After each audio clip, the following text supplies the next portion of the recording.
Hello, everybody. Welcome to Rocket Lasso Live of Season 4, Episode 7. I spent a bunch of time over the weekend, just for fun, working on this crazy, super detailed duck render. So let me open that up. So I was working on this duck model, like a whole bunch over the weekend with my rubber ducks. Turn some of this off and hit NC. ND. I just want to see no materials here. Yeah, you can see. So spending all this time like getting all these polygons meticulously placed exactly where I want to, everything subdivided, and I UV unwrapped it and I painted custom materials on it. So when that is all said and done, here is here's a final render of what it looks like. So I went super crazy detailed. Like these are redshift materials, but these are actually based on Cinema 4D noises. So I went out of my way to capture everything as accurately as I could. Let me see if I can pull it up. I also have, here's a photo of the duck. So I have this really neat, let me pull up on screen. I've got this really neat like macro lens that goes onto smartphones. And you can do like wide angle or super macro. So it's actually really nice for doing this type of photo where I like super zoom up like beyond essentially what your eye can see. Because like when I look at this, it looks super smooth. But by taking this photo really close, I can see what these tiny, tiny little details look like and then try and match it with Cinema 4D noises.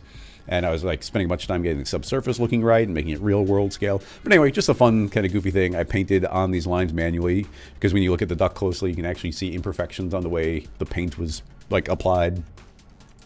I guess I should have up on screen, but yeah, all this detail of all these tiny little noises, like, you know, these, it's kind of like the semi-regular pattern, but every once in a while you get these little bumps on it. So I don't know, it's super fun to spend a whole bunch of time and like go super crazy on it. And yeah, once you start working real world scale, which I often forget to, when you just start a scene, it's like, oh, cube, here's a giant duck, but it's like, no, wait, let me scale it down properly so all your depth of field works correctly and all the glows and subsurface and everything is to real world scale. It's just something I have to keep in mind because so often we don't get to that rendering process. But yeah, having this super macro photo, like, it super helped. Anyway, let's start taking a look at some questions. Okay, if you're on YouTube, feel free to type out a question. If you want to put a manual question, if you want to, link to something, then you should head on over to Twitch. And there you can actually post a link to something. I'll be able to see that. I like alternating though. I like typed out questions, so no worries there. Okay, so we've already got some questions popping up on Twitch. Dean started with one. Can we randomly trigger dynamics like this? I don't know. Let's see what we got. Mute and pull it out. Oh, I think we've literally had this question before. Although it says edited 4 weeks ago, I'd swear we did exactly this question. Although what we might have focused on last time was like the paint trails being left behind, although both of those are valid questions. So this is from Media Work. Yeah, it's an internal project. Yeah, I am almost 100% certain that we tackled something along these lines. But let's go and make our own crazy custom version, and we'll see what we can do. How we can switch things up. So opening up a new file in Cinema. Oh, another thing I should mention really quick is I've been having a little bit of trouble with redshift. I think especially with these new monitors eating up the graphics cards, which are 1080s.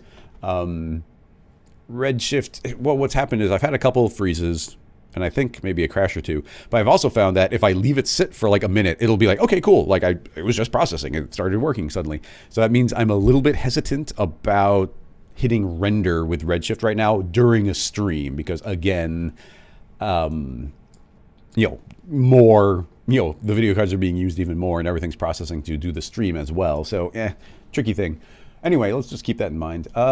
So Elaine is saying that we actually did tackle this before with a letter. So I'm trying to think of what we could do that's kind of a similar concept, but kind of very like fundamentally different. And triggering the dynamics. The first thing that pops into mind would be, how would I want to do it? You know, it might be kind of fun and weird. It would take kind of the basic idea that they have there and really change it into something a little bit more real world, why don't we try and make a popcorn kernel and make it pop, but then it slowly morphs back to its original shape and then pops again. So, you know, try and be a little bit more real world. And if we're going to do that, then how about we do a quick search for popcorn. So let's pull the screen over, just search for popcorn and go to images and tools. I'll say I want the size to be large images only. And I just want some quintessential popcorn. Kind of like the look of that one. It says it's a super crazy resolution. Give me the full image, please. Open image in new tab. Okay, not well. Actually, with this monitor's resolution, that might be the case. So yeah, everything's all super. Let's not worry ourselves too much on the super specifics there. Although, I would love to attempt to. I would love to attempt to get some materials going, but again, Redshift hitting render on that, like we can try and give it a go, but still a bit worried. Okay, so what does actually a popcorn kernel look like? Popcorn unpopped. And I would like to just take another quick gander at an image. I mean, I've kind of got it in my head, but if we're going to do it, let's try and do it a little bit accurately, especially with like working on that photoreal duck all weekend. Kind of has me in the frame of mind to try and make things a little bit more accurate. So yeah, look at this, like tons of subsurface going on in there. Pretty straightforward shape though, which is good because I think we want something spherical in order to create the popped form, and we'll probably morph between them. To begin with, I'll allow this to be a big giant sphere. For our own sanity, let's lay it flat on the side, and we're definitely going to want like a decent number of subdivisions. I wonder how parametric we can keep this. That'd be, I don't think we can be fully parametric, but let's see how far we can go with it. So keeping in mind decently parametric, let's put in a couple of modifiers. If we don't want to make this editable, and I don't like using scaling, let's put a FFD set to 2 by 2 by 2, fit to parent, and then scale it down via that. Select all, T for scale. This is also just really nice for scaling things in general. Actually, let's put a subdivision on X, and that will enable us to select these points here. T for scale, scale down overall. That's actually getting us a decent portion of the way already. Scoot it forward, grow, scoot it forward. And then the sides end up looking a bit flatter. So I'll add another subdivision on here, which will be, I guess we'll put, yeah, we can do one there. And that means I can select these points, not the middle, and then T for scale and scale those out. And now it should be kind of flattening those edges just a bit. And now selecting those inner ones, I'll scale the entire thing down. So yeah, a little bit more square. You see how those have flattened out the edges a bit. And essentially I want the same thing on the top. So let's give ourselves one more subdivision there. And actually, let's do 2 there because this one can't do that same trick. So let's select those 4 and these 4. T for scale, and again flatten out. Yeah, there we go. That's really important for the corn kernel shape. The back side does seem almost perfectly rounded. You'll see here on the reference, like that's almost perfectly circular back there. I know there's variation on each one. We're not going to worry about that. Pinch is pretty tight, and I feel like this might end up being a bit longer on the front. So stretch that a bit. And I guess the way the curvature works, this could mess it up. I'll save it here and jump into episode 7, scene files. Number 1A, popcorn. And as always, if you're supporting a Patreon, you'll get access to the scene files when we're all done. But anyway, I want to add another subdivision on the X direction, but it's going to kind of put it in a weird place. I guess it didn't mess it up too much, so I was a little worried it would. Change my selection type to a rectangle selection. Select all of those. I want to scoot those forward to flatten that out a bit, and all of these can go a little bit forward.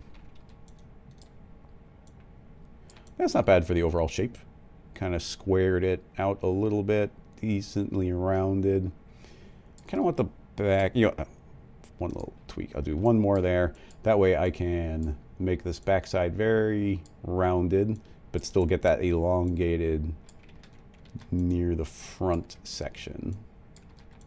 Got to carefully select those points. Why is it not deselecting those? That's weird. It's like shift is stuck or something.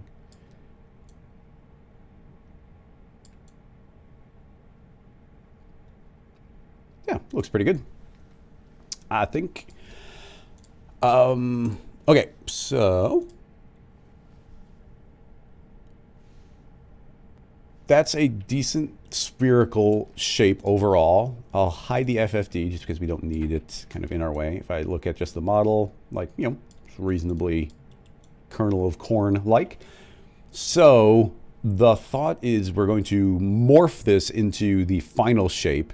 Now the FFD doesn't actually have a slider to blend. It would be kind of nice if there was a multiplier, like a strength slider, so it could just morph back to the original shape.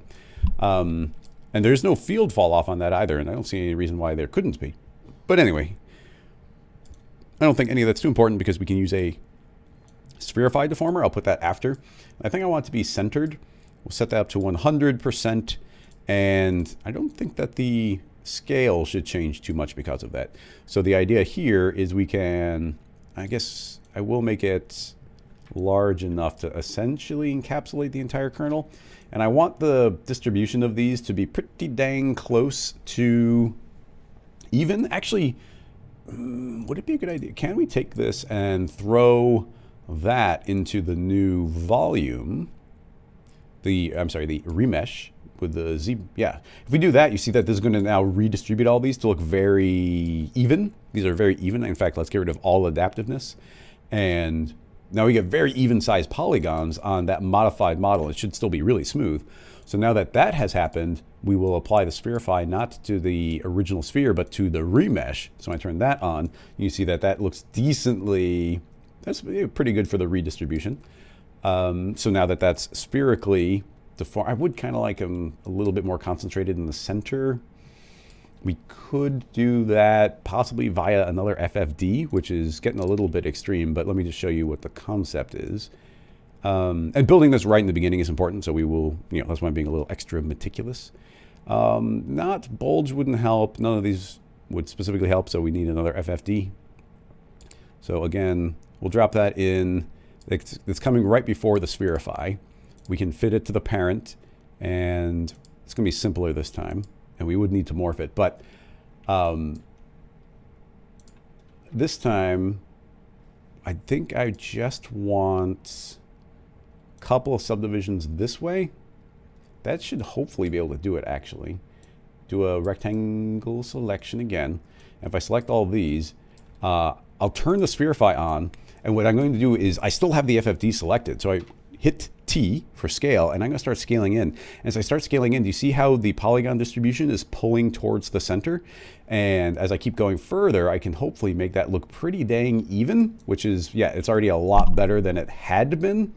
And you'll see when I turn off the spherify that I've actually taken these and how do I show? I've actually inverted these. Like those used to be like that, but now through this morph, I've pushed it further like this. In addition,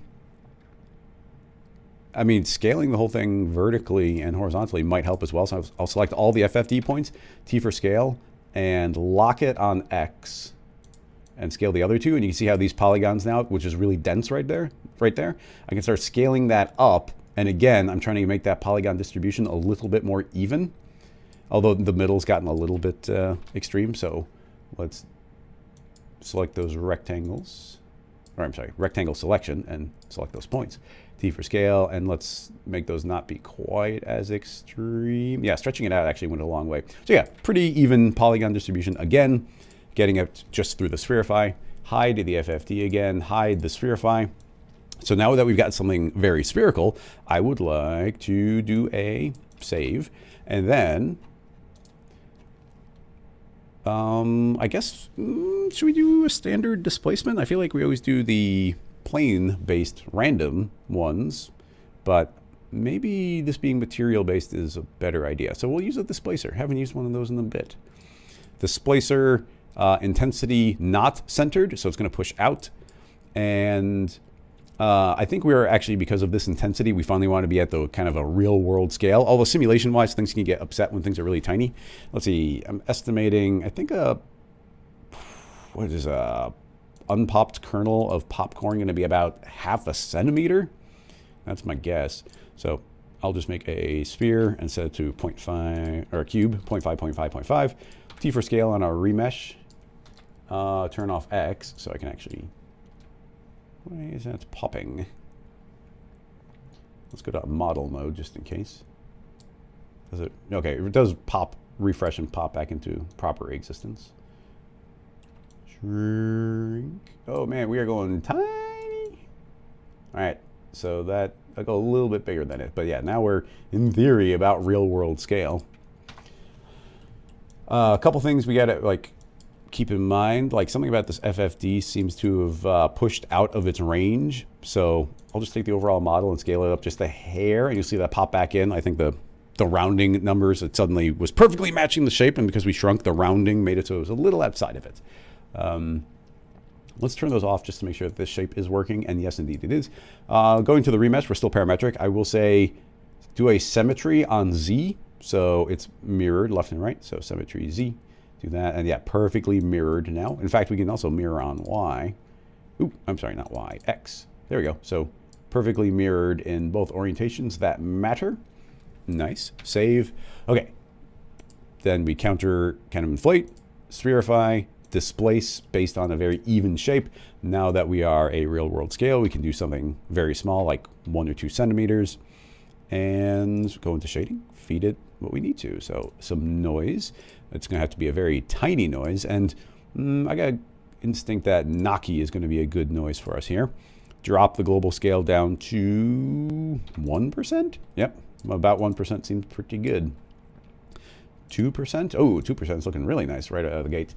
I'm thinking we want a couple of extra subdivisions here, which is really nice because our original shape is unchanged. I could crank that up, but it's really our remesh that we need.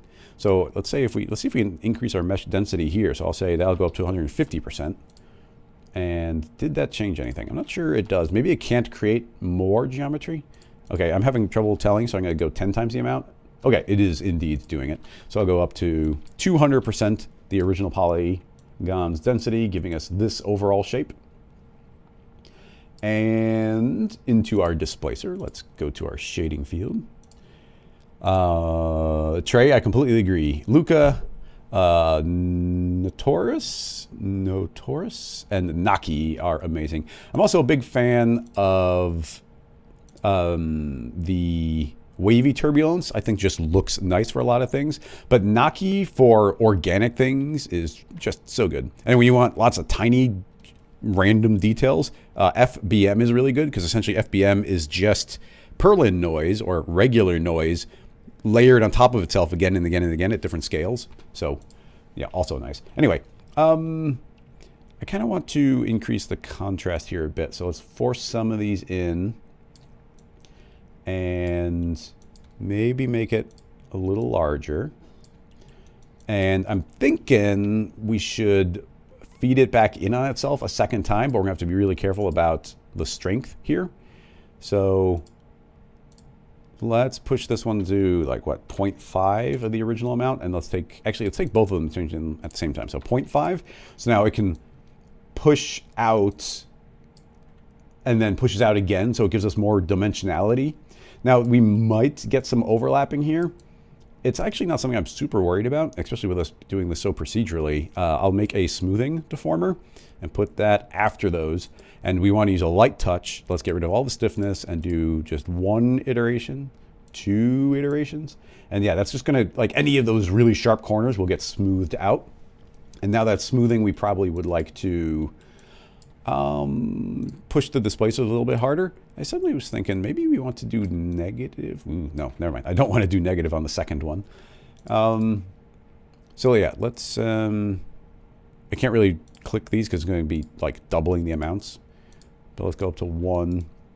That's not terrible for like a big overlapping bit of popcorn. Back in the shading, can we change both at the same time? It looks like we can. Oh, nice. So I want to pull this range in a bit so that what I really would like to see is some of these inner areas, like, you know, because popcorn always has those little bits on the inside that didn't quite go. I'm not going to worry too much about the texturing morphing from one to the other, but that seems to be working pretty well.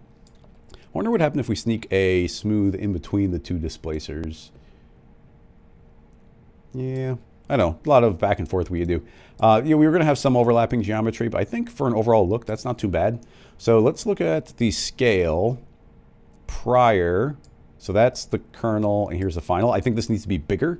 So let's just push those out more. I'll double that and maybe change the seed.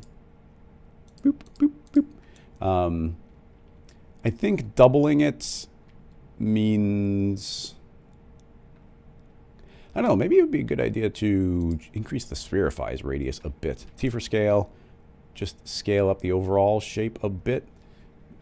I'm just kind of fascinated by what that's doing. Like we're passing through the noise. You can actually kind of see the cloud of noise we're passing through as I scale up. Although it's adding too much detail for my taste. So I'm going to leave it where we were. I think I'm back to where we were. Displacer-wise, let's take a look at just this one. And yeah, you can see what that's doing. I think we need a larger noise. So larger. Yeah, that's back to kind of what I want. Back to the secondary one. Super explodes it out. Smoothing pulls it back again. And now scale-wise, we're going from that to the popped version, which feels a little bit more correct. So, yeah, looking pretty good. Now, it does go to, I would, and I don't know if Candy Trashfire is mentioning this, but it would be nice if we could remesh it here so that everything would become like a very clean mesh. But we need it to morph back to that original shape. And I don't think there'd be any way of doing it at that step. So we just have to deal with what we end up here. And this is why I tried to make the mesh we're feeding into the step as kind of clean as possible. Having said that, like we do have a lot of options as far as like increasing our resolution. So again, we could jump this up to 500. And now you see that we have more edges and everything's a little bit more even, a little bit more clean. I will sneak a smoothing. I mean, when it goes to this type of thing, I tend to like I go way overboard and keep on like manipulating, cleaning, trying, try different combinations to like really dial things in to exactly where I want them to be. So there's no smoothing. Here's with the smoothing. And I even feel like the secondary noise does give us some depth, but because everything's so displaced, it's kind of like a repetition in the same spot again. Or the second noise is calculating based on where the mesh modified itself to, so it's not on the original spot. We could stop that from happening by changing our noise from a texture to a 2D noise, and you'll see a very different result. In fact, well, now the scale's way out of whack because now we'd want more of a real-world scale. But now we're going to get a very different shape because both of them are calculating from the same location. It's kind of cool looking. But yeah, do you see how it feels like we get more of this bulge look, where it's like this pinchy inflation look? Which, when we're not in 2D noise, you get 2 different 3D noises, which are sampling in different spots. But I feel like it's giving us pretty good looking results. So let's just call that good enough. This is quite a few polygons. I mean, it's going to look better, but we could also subdivide. So do we lower the poly count so that it runs simulations quicker? Maybe. Yeah, I think we'll go back to here. Okay, anyway, that seems good. I'll save again. Now, how do we want to morph this. Technically, I think I've in the past seen slow motion of popcorn popping, and it actually does travel in from like a particular direction. So could we go in and make a field, a linear field, and it actually nicely only made one for both of them, which is what I wanted, and very small scale. And if I take this, and keep in mind, that's just helping us on this part, but I could hide that and you can see, that's our original kernel. I wonder if we even need to do that smoothing. Because yeah, I can pass this through and you can see how it's going to kind of pop from one side. The more we pinch this, the more blatant the transition will be. And yeah, I think popcorn pops a little bit more like that. Like it kind of tears from one particular spot and shoots out. Not that that's going to make a huge difference when we go. I don't know, the distribution doesn't seem like so bad there. But let's see if it looks better with the FFD and Spherify turned on. Yeah, I mean, it's different, but I don't know if it's better. So you know what, we can probably get rid of those two. I'll just turn them off for now. Not that one, this one. Okay, cool. So we could get that pop going from one side to the other. But we need, actually, I mean, can we keep this entirely parametric? I mean, it's working pretty well right now parametrically. So it mostly turns into how do we trigger this? And I guess, see, I'm currently doing this fall off from a linear field. I don't think we'll be able to keep it that way. But what we could probably do is make it via a noise. And I don't know how this will work, so let's just find out. So linear field, or under field objects, I would like a group field actually. So let's make a group field. So now this group field can be fed things and they'll filter into both the displacers. Inside of there, I would like a random field. Inside of said random field, I want it to, yes, indeed, calculate values. It's a Perlin noise, and it should be a large noise. So, and it's going to be given some animation speed. So let's just hit play. Now this noise is huge, so what should be happening is you'll see, like, this is going to be randomly transitioning, but the noise in general doesn't have very high contrast. So I'll make a curve, and we'll really crank the contrast. There is still a transition, but you can see that it's not spending much time in the middle. It's spending most of its time in the extremes. So yeah, you see a little bit of a transition. So now it's morphing kind of from one shape to the other. Based on the size of our noise, it should have a pretty major effect on this. And we also need more frames so we can, oh, I guess because it was playing, it didn't jump me up to my extended time. So what I would really like to see is this go to a particular spot and remember. Actually, no, here's what I want to do. The curve is fine. What I probably want is a large noise that's not happening very often, but is animated very quickly. So if I turn this on, you see it's going to be kind of popping in and out. Now the contrast is actually nowhere near as high as I want. And you know what? I want it to be way off way more of the time. So what I want is an occasional flash. And then pretty much, I don't care about the transition now. So what I want is an occasional flash where you see it suddenly blow out and then shrink. And it doesn't have to happen very often, because we'll see if this works. I don't know if it will. I want a decay. So if we put a decay and we set that to, let's say, 90, yeah, it looks like it is working. You'll see that it'll burst out really quickly and then it fades away. Pretty much exactly what I wanted. And along these lines, I bet you that we could, essentially we could get rid of all of our contrast here. So this will only vary, and we'll be tweaking this when we make more kernels. You can see that it's going to suddenly pop and go really big and then shrink. And because there's like no contrast here, it's pretty much on or off, so there's no transition. But we could give it some transition by putting in a delay. And now we've got this independent thing that is going to be smoothing out the values. So actually, let's put this after the decay. So it'll see the value, remember it, but then transition in. So yeah, you see there, it took a little bit of time to pop out, but we do want it to be pretty quick. So I'd make that really small number, like 10. Let's see, we're waiting, boop, like one hit, and then it fades away. Let's have it fade away slower. So 95 is half of the remaining speed, so it'll take twice as long to slowly shrink back in again. And this delay, I want to be even quicker, so we'll cut that in half. So now when it catches it, we'll see. Okay, pretty quick, but still not quick enough. 2%. Oh, there we go. That's the vibe I want, where it kind of inflates quickly, fades away quickly, and as soon as another bit of noise hits it, it pops back out again. So that's the basic thought. Okay, so let us give it a save. I'll save as the next version because now we're moving out of modeling. And I will visually hide the random field because I don't like seeing the big purple grid. We got a very reasonable polygon count here. Now, I think that there's no reason not to use the bullet dynamics. This seems like a bullet dynamics type of situation. So let's see if this can handle 1. And I will move actually, no, I'm going to move the floor down.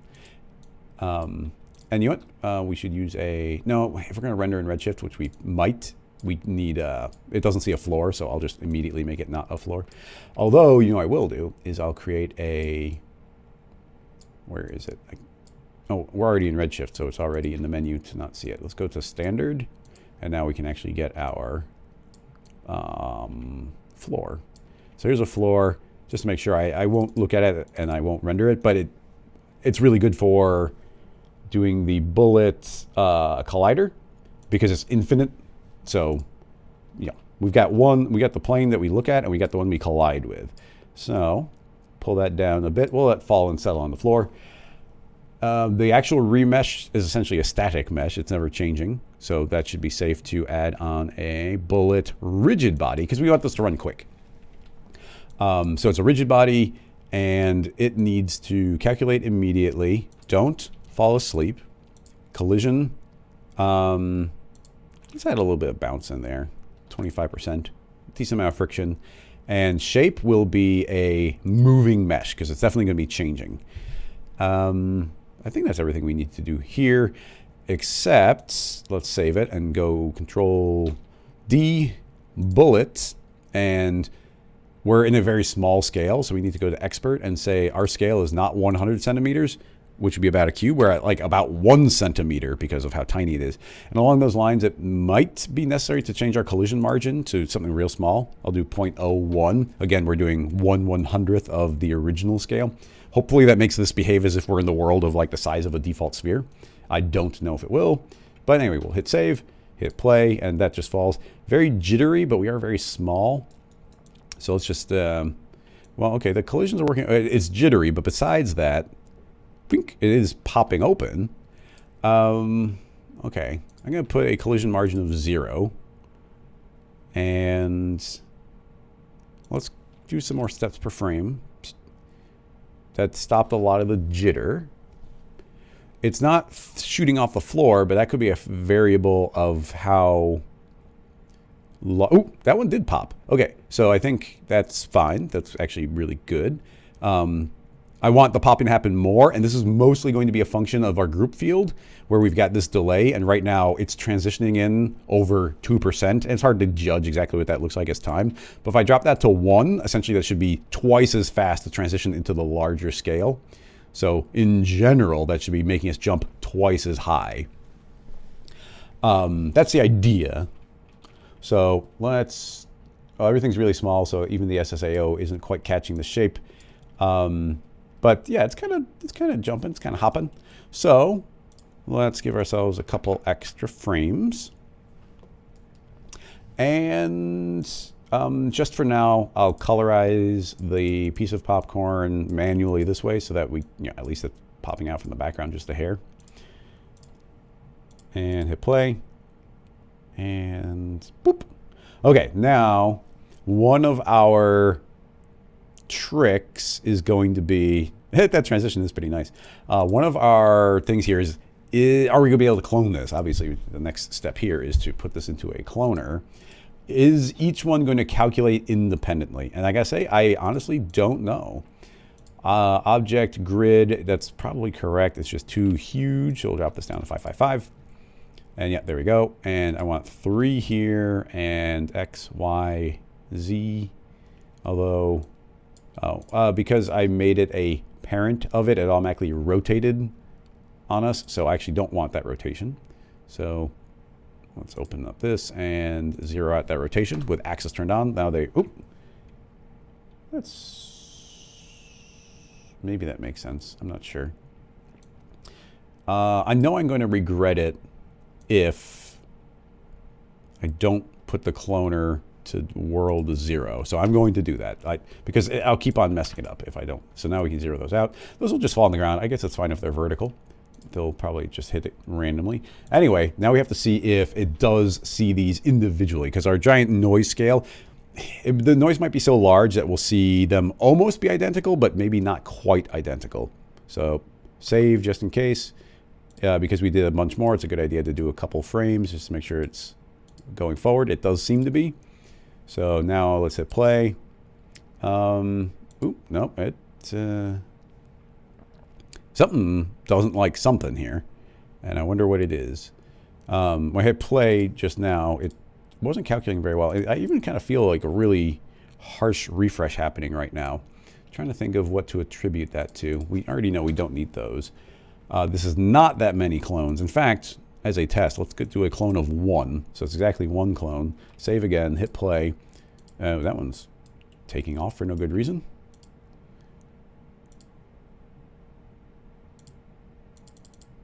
Why did that happen? I mean, it's really tiny, but if I go 1, 2, 3. Well, that's weird. Why did it take off that one time? All right, well, 1 clone pops, and it's running just fine. Now let's do 2. Play. 2 seem fine. Both popped, like, near identical, but we do have a very large noise. So that's something to keep in mind. So how do we test to see if they are indeed independent? Well, let's try putting a few more and some more space between them. So 15, 15. No, it's still not nearly enough. 35, 35. Okay, so now they've got some spacing between them. And we need to see on almost a frame-by-frame basis if they all pop identically. And it did kind of feel like they did. Well, let's leave it a little bit longer and see if they're independent or not. We're down. We lost a lot of frames per second.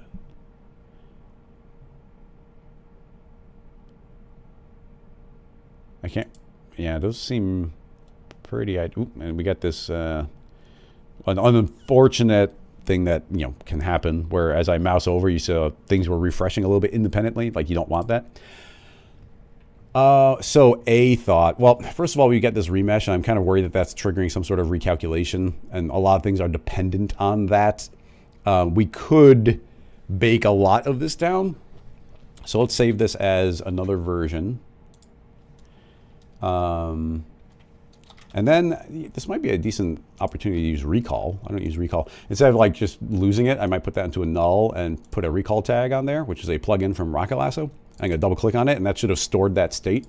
And the reason for that is if I steal away all these modifiers that we kind of actively need, bake this down, then now we've just got that model, and now I can put those back inside. But if I double click on the recall tag, you see I jumped back to the state. So that's what recall does. I can actually store it. So now that we've gotten rid of the remesh, which is one of those things that like every time something updates, it might be trying to trigger some sort of refresh. I just want to see if this runs any better. And we're back. We're at 15, which is not much faster. Boing. Anyway, that didn't hurt anything, so we'll keep going. A thought is each of these clones, there's going to be a bunch of different clones going on here. If we morph between things with different values, we might be able to get different ones. So that does slow things down again. But if I make a copy of our popcorn, and why don't we rename that to popcorn? I'll make a duplicate. So we get 2 different ones. So the only thing I'll change is on one of them, I'm going to change its random seed to like a way bigger number. So huge number. You can now see that those 2 are different. Going into the cloner, I will say I want to blend between all those different states. Now, this is randomly saying some of them are already popped. That's entirely possible. Let's hit play and see if they are all different. Yep, that one now popped individually. And they all have different seeds now. So, well, that's actually where it's applied. They all actually have the same Naki applied. So I think when they pop fully, they're going to look identical. But we could change that too now that we've morphed really easily. In fact, actually, I don't know if that's true. I don't know if this noise morphs as well. But all we should have to do to prove it would be to increase that. And some of them change. I don't know. But now it's transitioning between random seeds inside of displacers as well. So it's possible each piece of popcorn also looks unique. It'll stay that piece forever, but it should look unique. So yeah, that one pops. And we kind of, because of the way we put the noise, like we kind of told them to infrequently pop, but that's kind of because I was planning on making a lot of them. So seemingly working okay. In the cloner, I mean, what we really want there to be is a bunch of them, but it seems to be, let me hit undo, endpoint 5 by 5. So now you can see we got a bunch more. And what we really want is for like this to work, but like our frame rate is starting to drop pretty low. Like the popcorn should be automatic, and yeah, they'll randomly leap up. And because we're driving the whole thing through a random noise, like we're just telling the randomness to be what drives it. But keep in mind, we could be, instead of random noise, we could be driving it via a linear field passing through, that type of thing. But yeah, each one should be jumping and popping individually. What would be the thing slowing this down the most?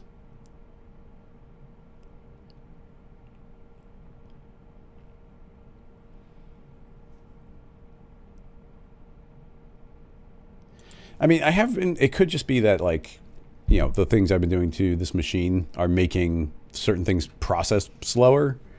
Because even last week we tried to do some simulation stuff, and I went into an older version of Cinema and a newer one. Because I just don't feel like what we're asking here is super complicated. Although I know it's changing. I wonder if we could tell these, I don't think it'll speed up too much, but let's say instead of looking at this mesh, just say it's a sphere. Like they're close enough to a sphere in both forms that could work. So, I mean, that's, you know, that's actually calculating about 3 times faster by just them being spheres. And, you know, their scale still changes, so that still updates, and you'll see them still leap up into the air. We could probably change that actually to like a box so that they're not nearly as inclined to roll around. But yeah, these will now be calculated as cubes instead of boxes. We got to keep in mind the different shapes. But yeah, those do seem to be popping. Well, now we are running at like a way lower frame rate, so we can't use this as a judgment of like how often the pops are happening. Actually, let's set the clones there just to make them stand out a bit.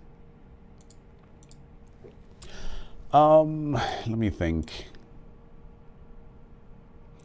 I guess some are pre-popped, so it's not a bad idea for the floor to be a little further down so they're not already pre-intersecting. And I think we're back. Well, let's go to redshift dangerously and create a area light. And will that make us some shadows? Shadows, please. I mean, that should have shadows by default, right? Maybe it's just too big, but I don't think that's a thing. Oh, I guess it was a thing. Okay, I just wanted to see some shadows so we can get some placement going. So this doesn't need to be anything super fancy.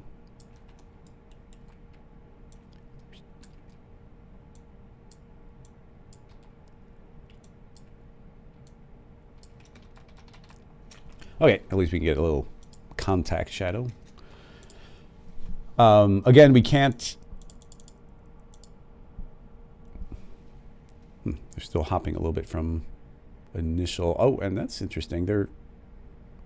I know we told them to be squares, but like they're hovering quite far off the ground. We put a margin down to 0, so I have to imagine that that is because of the box. I don't know. Let's try ellipsoid. No, they're still... I mean, it could be the shadow, but yeah, they just really seem to be floating off the ground. And the floor is not in the same place as the plane. Oh, and that's because I had axis turned on. Whoops. Reset transform. Okay, that should be better now. I think we can go back to box. That was my own mistake. There we go. Now they actually fall down to the ground. Pop. Pop. Pop. Again, in general, if we want them leaping in the air a little bit more, we should go into the group field. I have to select well, we have to do it individually. But if I select one group field, I want to set this. Actually, let's turn off the decay, and we'll just let it snap into that new position. And we keep in mind you got to do both identically, otherwise it can't morph between the two different states. But yeah, now you see that they're going to be jumping a lot more because there's no frames of transition.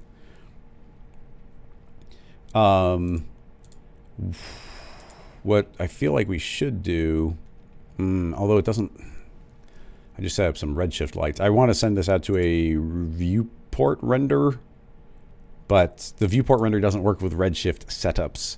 And I don't think there's any way of like converting cinema lights back to default ones, unfortunately. So apologies for that. Let's set ourselves back to the standard renderer. That's actually something I hope Maxon addresses. We'll just make a spotlight.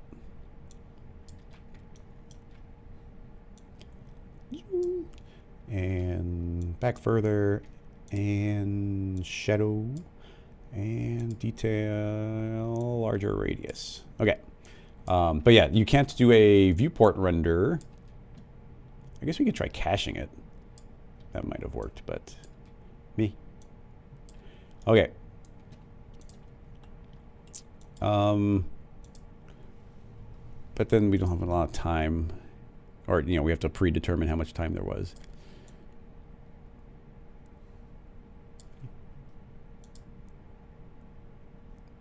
Must have undone because the floor is in the wrong spot again.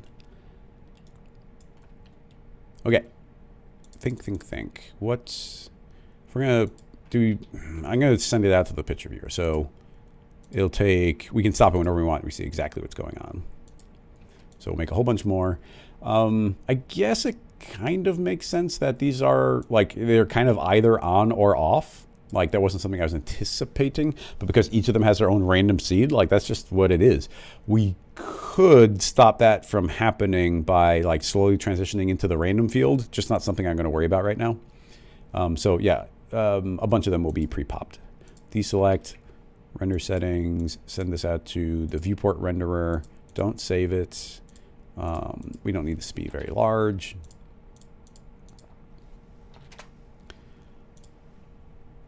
Frames for now, save, and let's see what happens.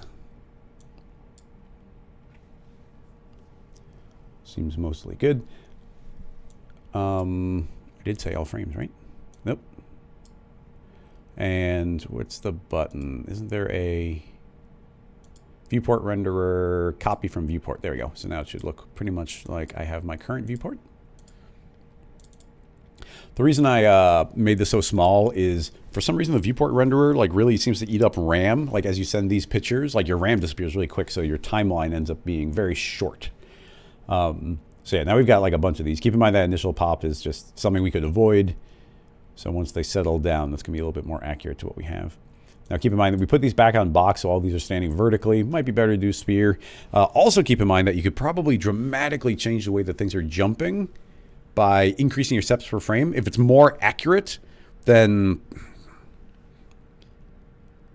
you get sharper pops if you put more steps per frame. I just know this from experience. It's a good thing we told them not to fall asleep, because all these kernels that are just sitting there would never activate because they would have instantly fallen asleep.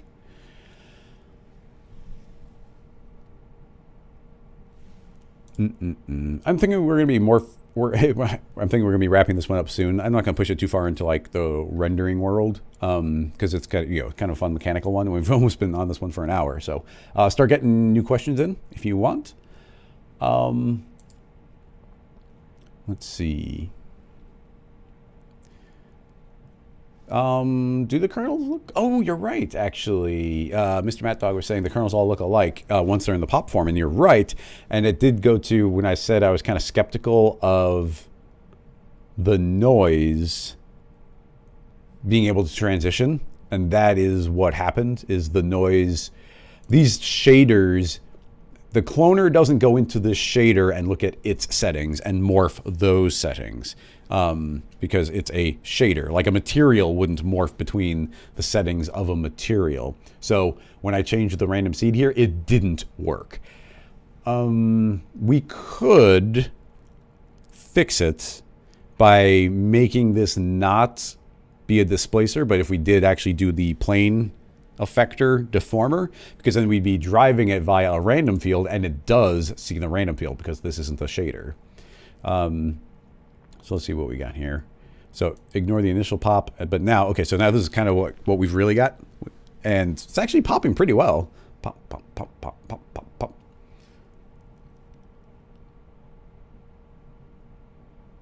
Yeah, I mean, it's pretty robust rig, very parametric. I mean, in theory, it could be still totally parametric, but not bad.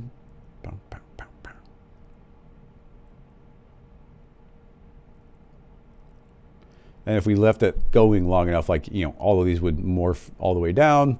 Of course, a potential, well, a thing about this rig is something could be shrunk down and not fully back in its pop form. In fact, as I was mousing over that one, it can re-pop again before it's morphed back again. I can't really think of any great way of stopping that. Like, these are just like things fading from one thing to another. So there is no kind of condition of like, well, you can't repop until it's white. Like, that just doesn't exist given this rig.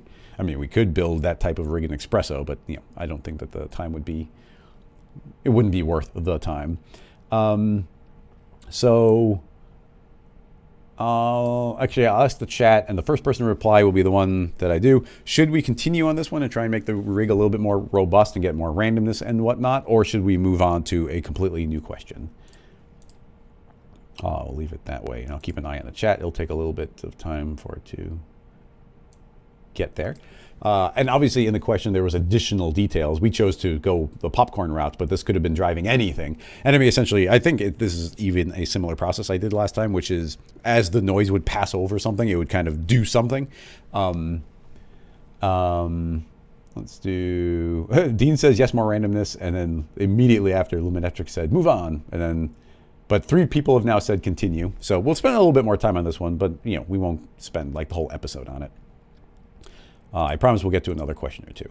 Okay, so let's kill that render and tweak this rig a bit. So I'm going to delete that out. And if we want to get more, yeah, and here you can see, oh, well, now we're not morphing between them, so it's kind of hard to see. But before you saw, all of those were identical, like lined up. So what we need to do is I'm going to rescue this group field, turn off the cloner, and these displacers, we're not going to be using those.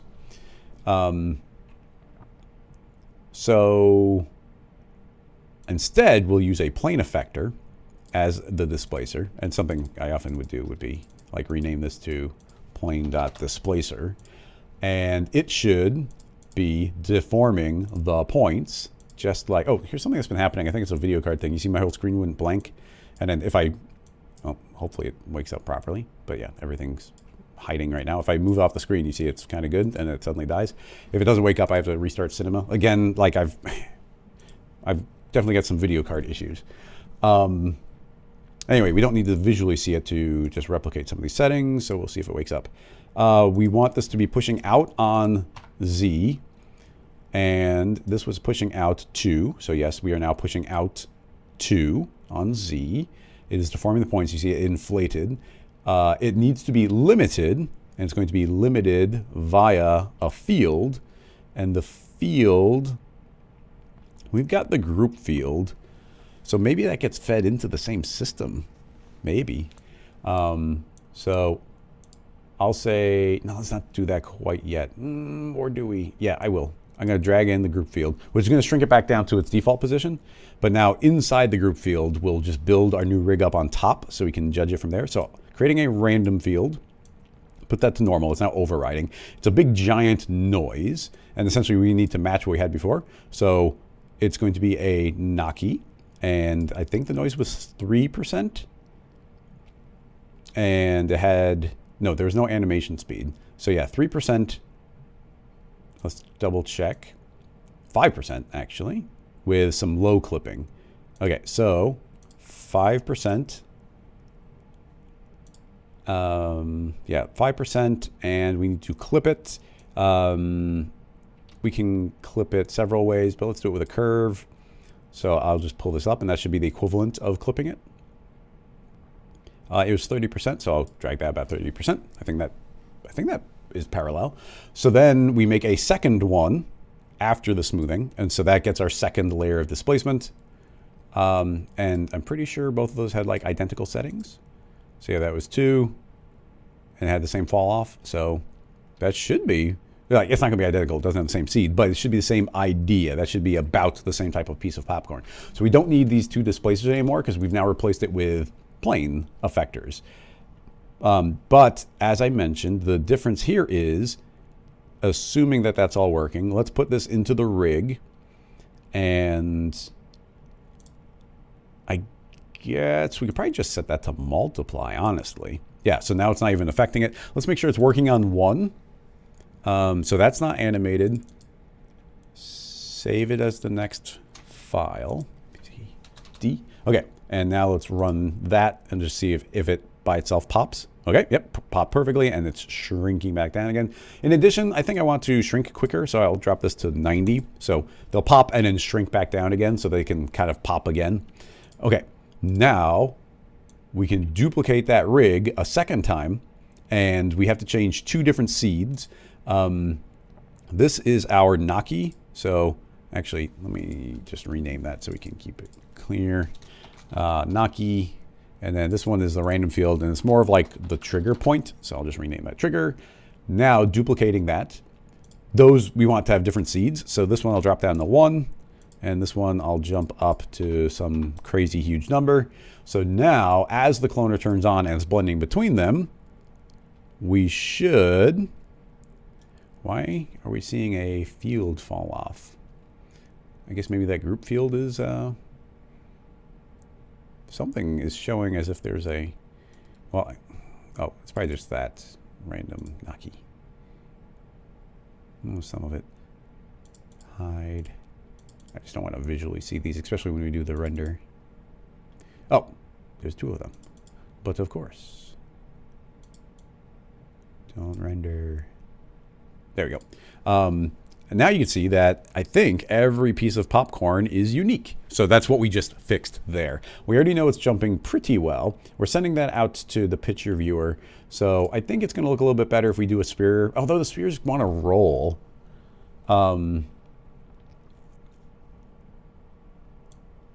We could, I mean, it's a moving mesh. If we do a static mesh, I think it just won't update. Yeah, that's optimization there is that it just wouldn't move. A convex hull, we'll see if a convex hull does okay. It's not going to be the fastest thing, but I think it'll be, yeah, we'll see. Let's just send that to the picture viewer. And yeah, a bunch of them are pre-popped. They do leap into the air. It would be nice if they didn't, so let's give them a little bit more space. So selecting that floor. How does this floor keep on jumping up again? I swear I've told that to go to 0 like a bunch of times. Okay. It's like a haunted floor object. Okay, they shouldn't leap into the air anymore, which they don't. And did we like revert? Because now my render settings aren't matching anymore.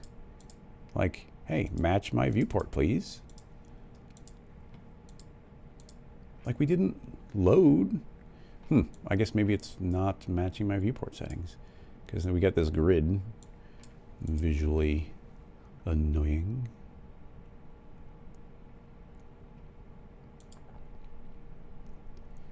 Geometry only. Thank you. But anyway, this is actually running decently well. I mean, you know, the FPS would be terrible if we hit play, but this isn't bad.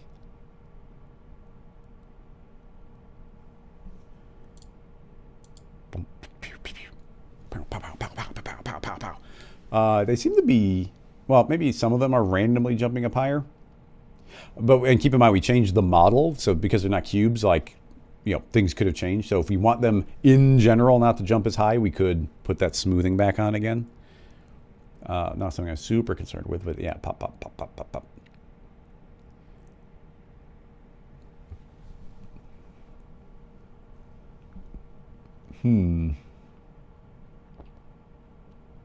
Stylistically, what else should we tackle on here? Orc, thanks for subscribing. Appreciated. Yeah, what else should we do here? And then otherwise I'll wrap it up and we'll move on to something else. But yeah, because obviously there's a bunch of things we could pursue here. Potentially we could spend some time and try and make it look nice in Redshift. I'd be a little bit worried about the mapping of the material, but if we did it right, it could be okay. I'd be worried about hitting render with Redshift while we're live on the stream, but we could take the risk. Because there's so many different elements once we move into the material that could be interesting, although I don't necessarily have good answers to them. Because it's something that would probably be a good idea would be making I guess we did make it editable, making a vertex map so that it could colorize depending on potentially how far it's stretched. And I think somebody had mentioned somewhere in the chat that we could have done this with a morph. And yes, we could have had them in a morph, but because you see how I was able to like parametrically make each one like a completely different rig. If we had made a morph, it'd only be one piece and they'd all be sharing that same morph, or we'd have to be making a whole bunch of them manually and we couldn't get that infinite variety. So that's a reason not to do it. Although, here with us using 4 different deformers, the morph might calculate quicker. I don't know. It's nice that these settle down pretty quickly. And I think when things are tiny, they do not, I don't want to say jittery, but you get that really, really tiny quick movement. So at the smaller scale, I don't know that these are inaccurate. I'm trying to judge how high they're popping. I feel like that feels pretty good actually in general. Some of them are leaping a little high, but pow, pow, pow, pow, pow, pow, pow. That's pretty cool. I like it. I mean, what I want to see is, I wonder what it would do to, it's not dangerous, but it's just going to take longer to calculate. I kind of want to just make like a bunch more and maybe put them in a bowl shape. So let's do that. Bowl, let's make a 4. No, well, that's close enough. Scale up. Okay, sphere, thank you. I would like you to be a hemisphere. Flip that hemisphere around.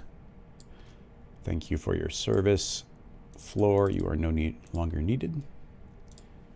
I'll just move it down. You can catch any stragglers. Okay, bowl, let's make you slightly better shape via a taper. And fit the parent, flip it upside down. Actually, I think fit to parent, is based on this alignment. I wish it wasn't.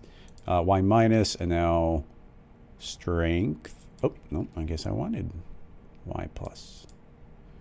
Strength, well, bulge that out a bunch. And that can be subdivided by 1. Subdivision surface, 1, 1.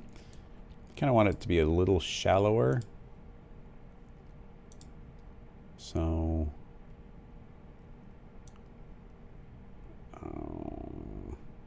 fine, we'll just FFD it. I don't think there's any need to be being as meticulous as I am, but select the 4 points I don't want, invert, pull that up. There we go. Nice shallow bowl so we can kind of see everything happening. Okay, and then that is already a collider. Let's make sure that is a static mesh collider.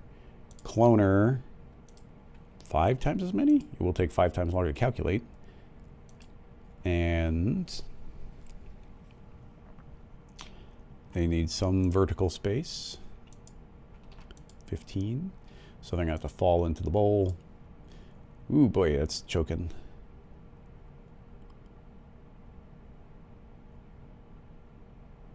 You know what? They're close enough.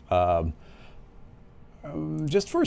Oh, we made it editable. I was going to say we could reduce the poly count. And then we've changed too many things to just, like, use recall and go back to it. But yeah, I don't imagine it's going to be super fast. But let's see what this does. CDE. Start getting those questions together because we're going to be moving into the next question. Let's see. I kind of want to see what happens if like ones that are stacked on top of each other like pop and force the other ones away. It's going to be a little messy in the very beginning as it sorts themselves out.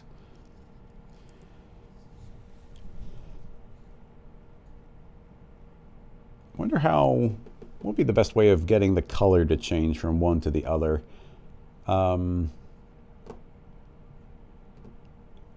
You could put a vertex map. Like all of this motion could be driven via a combination of these.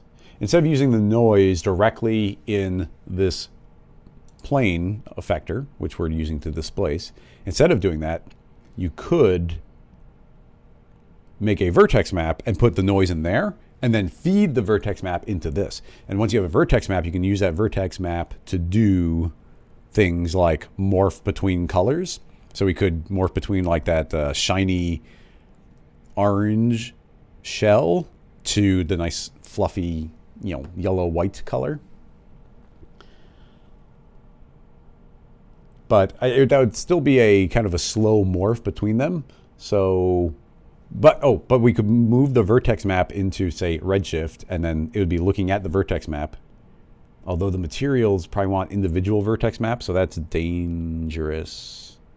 Because I want to kind of parametrically be looking at the vertex map. But, well, let's just say we had one piece. We could, kind of re-ramp it or clamp the information so that as soon as it moved out from, white or maybe even 0 or 1%, when it's 0% and it's looking like the kernel, as soon as it goes a little bit outside that, it would change fully to the color, which I know isn't exactly the way popcorn looks or works, but I think it would work okay.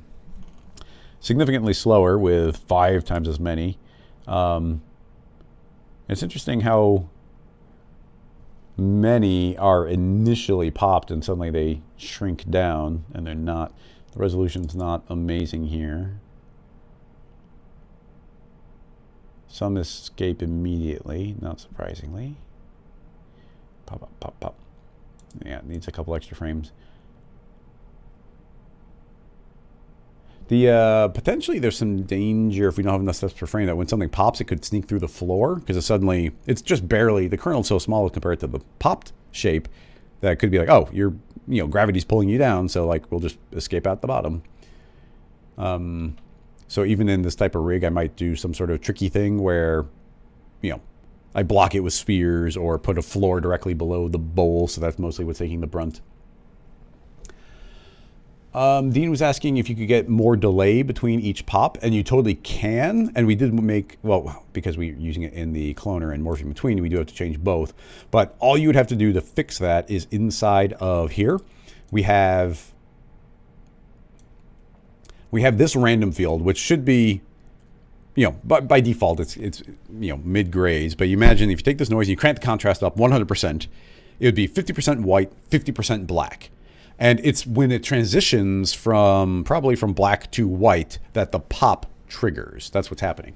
So we're taking that value and remapping it here. So you can see that essentially what this is saying is it's going to be white like 65% of the time, and then it's going to be black. Actually, no, here it's the opposite, actually. It's black 65%, and then suddenly shoots up to white for the remaining 35%. All we would have to do to make the pops happen less frequently would be grab both of these points and pull them off to the right. And that would mean that the material transitions onto it less frequently, and only when that material happens to hit it does it actually trigger. So yeah, you can make the pops happen less often just by more or less often by pulling these 2 points right or left. We only got 1 second of animation, but I thought they'd be filling up the bowl a little bit more, but I guess we made the transition, like they're staying as a popped piece a lot less. We dropped it by half. They seem to be jumping out of the bowl all right, so maybe they're not escaping through too much, just the initial collision with all of them. And there'd be, there's definitely ways around that, but I don't want to spend the time to be that meticulous. Okay, I'm going to check YouTube. We'll just let this keep calculating a little bit, and I'll check YouTube, see if there's any questions. Bazimga is saying, can you clone or spread fields using a cloner to make them active or working? And then Taylor was asking if we could put this corn into a frying pan and shake it around. Yeah, there's no reason you couldn't. And then even that friction would probably like allow them to roll around and whatnot. So yeah, that would totally work. Another thing about this rig, I wouldn't even change anything. It'd be pretty much just grabbing this and animating that, like shaking left and right. Totally valid thing to do.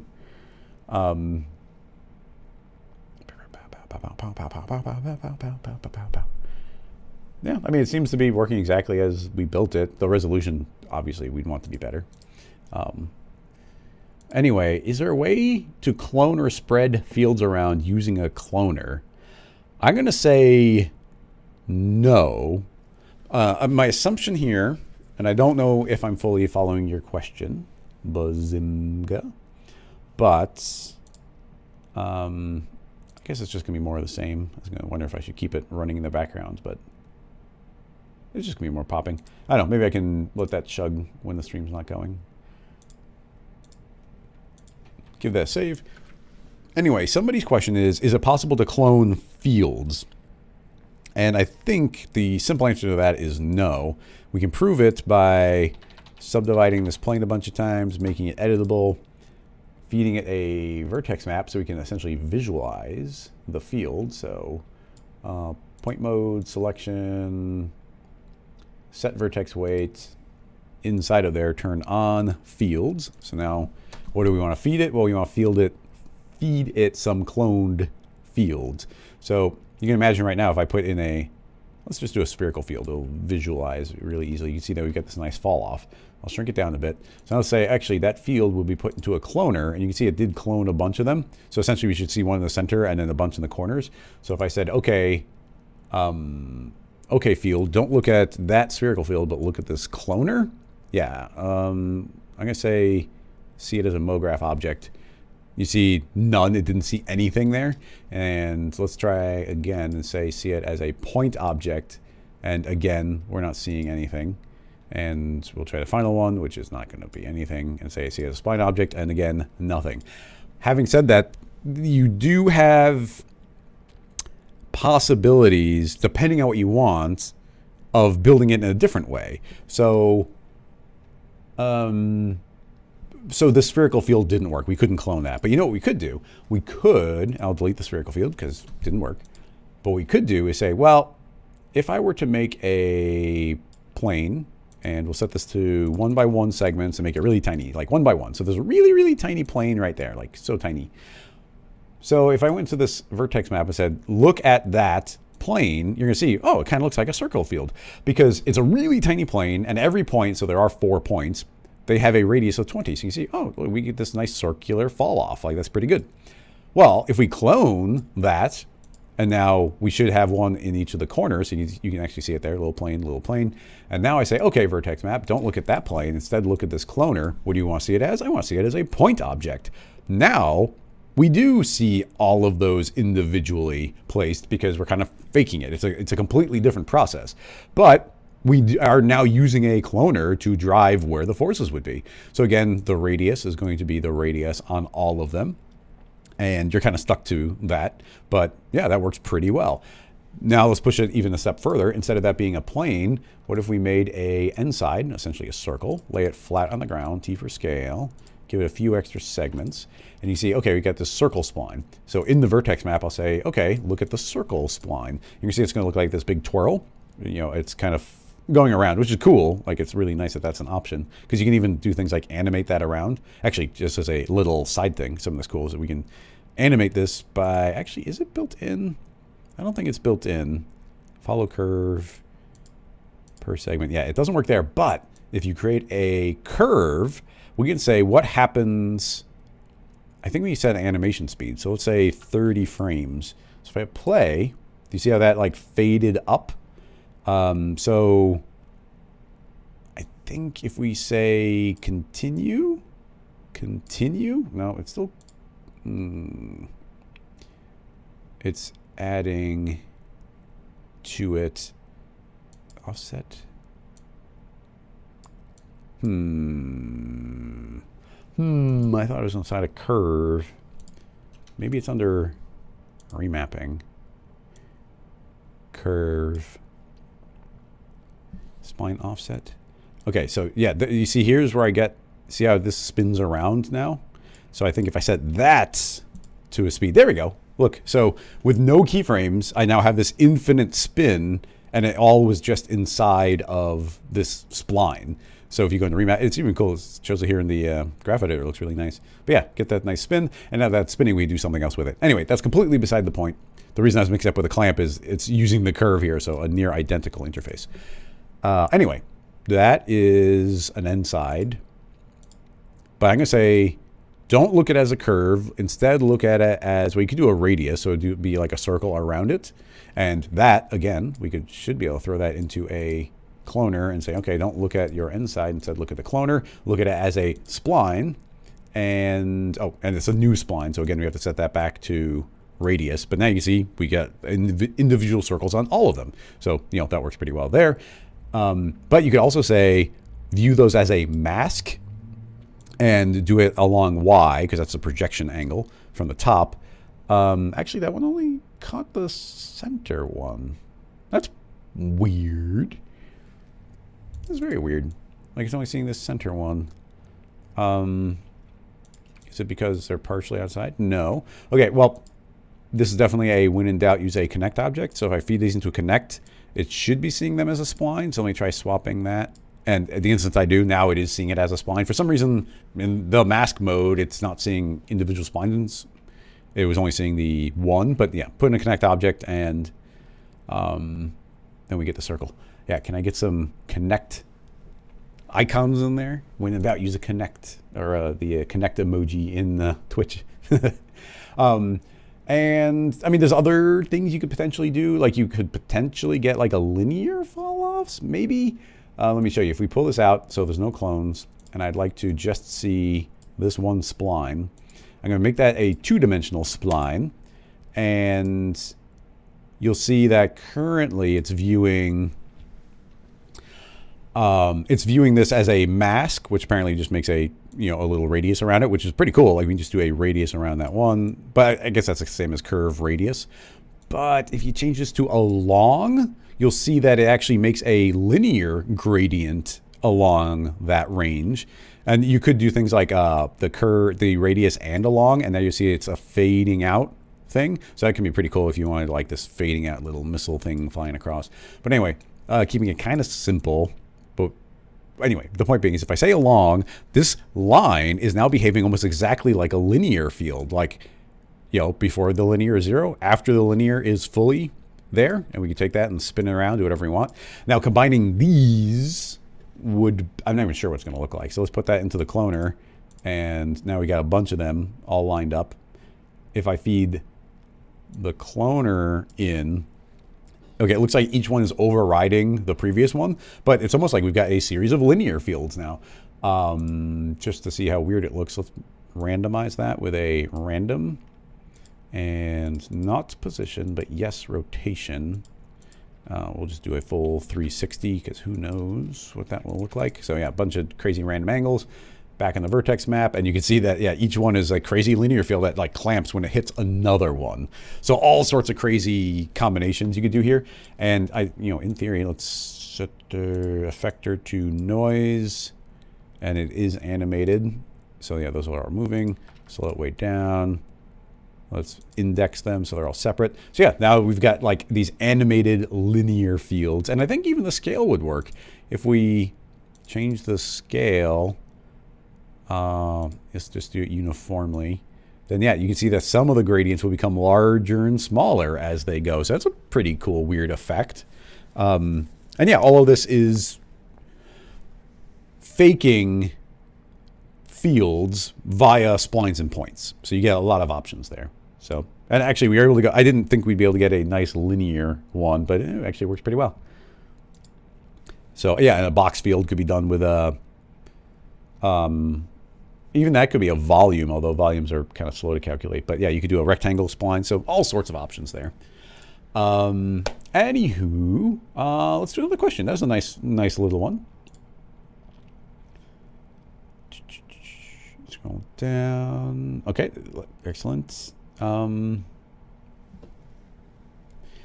If you made, oh yeah, and then Demi's asking if making the cloner editable would have produced all those fields.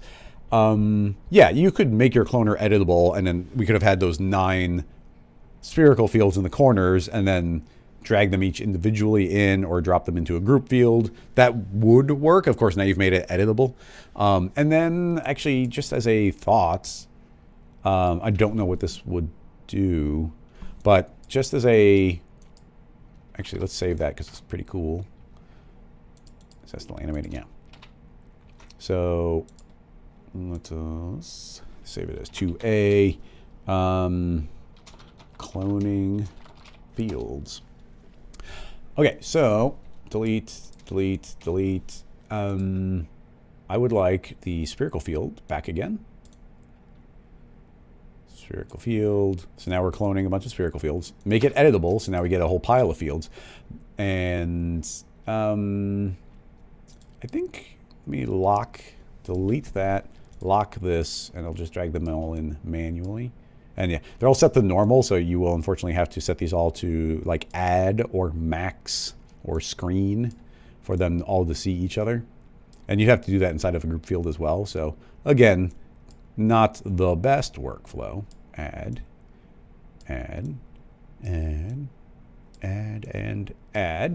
Okay, but what I was curious about is, can we create a fracture object, and would it still see these individually? Are they treated as individual objects? And even here, if we click here, they're seemingly still showing up as a field. So now if I say random and unlock, random, animating's fine, noise based, indexed, slow them down, and push them a bit further. Click on this. Nope, not seeing them live update. It's, them, let's try exploding them. Nope.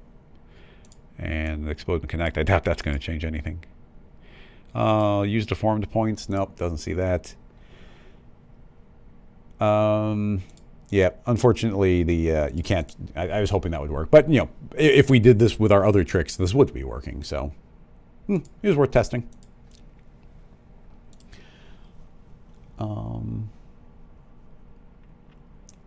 Pierre's saying to try the random. Use the random to deform position. Oh, that's a good point, actually. I always forget about that. I'm going to group those all together, delete the fracture, put this random inside, and I'm going to say, yes, you're an effector, but don't be an effector to feed through like a cloner. Instead, just affect the object. So if I turn object on here, I thought that would do something. Or maybe not. Does that have to be a child?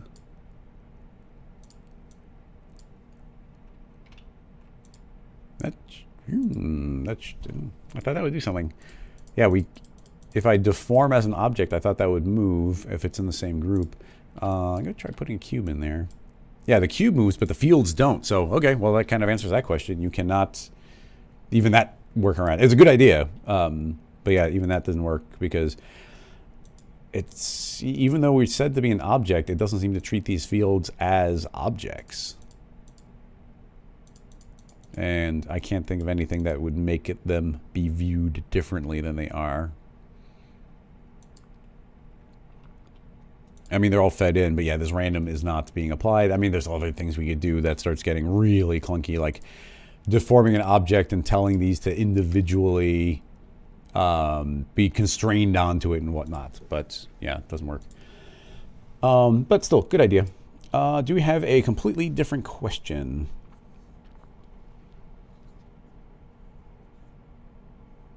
That's a decent question. Somebody asked, or Bazimga asks if we dropped this as a child of the cube, would it then move? No, interesting. That's almost making me think that even though this says to deform the object, I mean, literally it's set to object mode, it's almost acting like it's not deforming the object, it's still deforming points. Like not physically moving the object. So just as a point of clarification there, I will make a camera. I'm going to tell this camera to target, animation target, the cube. And look, yeah, the camera's not moving, which means the axis of this object isn't moving. So that's very interesting. I wonder what... I mean, it is called deformation. So I guess it's only moving the polygons. But I don't know what the point of the word object is if it's behaving... No, I guess that does make sense because it would be affecting the individual polygons. This is making all the polygons behave as if they're one object, but still deforming them. And you can only deform points and polygons. So that explains why you can't deform these, because that object is not actually moving. And like I said, we could still force it by like putting a constraint tag on here. But at that point, this is like such a, like, I think that the points and splines we fed in is an elegant solution. But us putting on a rigging constraint tag and saying, okay, fine, clamp to an object. The object will be this deforming cube. Give it 0 distance and... Actually, it's not even letting me lock the position. Maybe because it's not editable? No. Yeah, even that doesn't seem to be... As a constraint. Oh, that's the origin. Yeah, I kind of want the origin. And it's no, not the axis. I guess it would be on a surface. There we go. And then we could lock the position. So now that... Yeah, my assumption was that indeed that would finally force it to connect. But like at this point, like this is no longer, you know, this is so far away from the original question that I don't think it's super valid.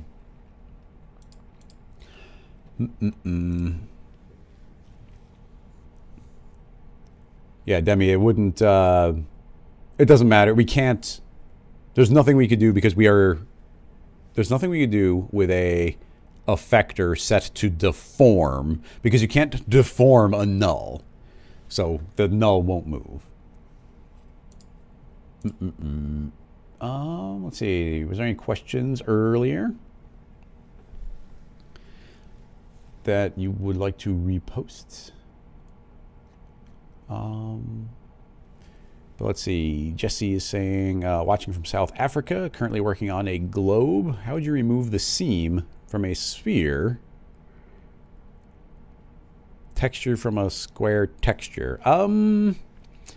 There shouldn't be a seam if everything matches. We should be able to do this pretty easily, but and we've done similar things. Let me pop open this window, and we should be able to go to NASA images, Earth globe. I'm sure that'll get us approximately where we want. Explorer 1, Earth Ball. I just want to find something that's kind of free-ish. NASA Earth. Let me say unwrapped. Is that a valid term that they might use? NASA.gov, Earth images. Gimme. No, give me the real one.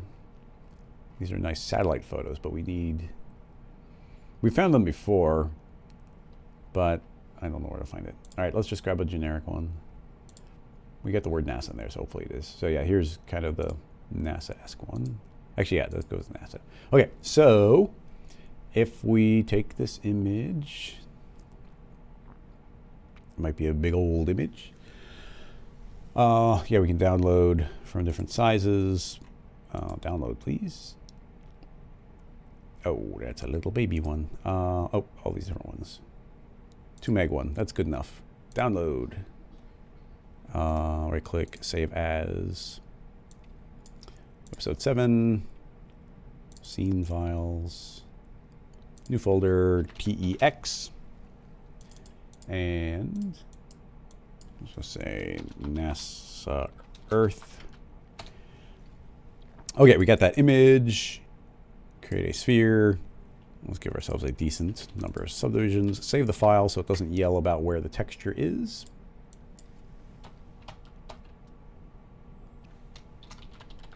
Earth seam. Okay, so then we make material. Let me make it not redshift. Make a new material. Apply it. Color channel. Load. Texture. Find our Earth image.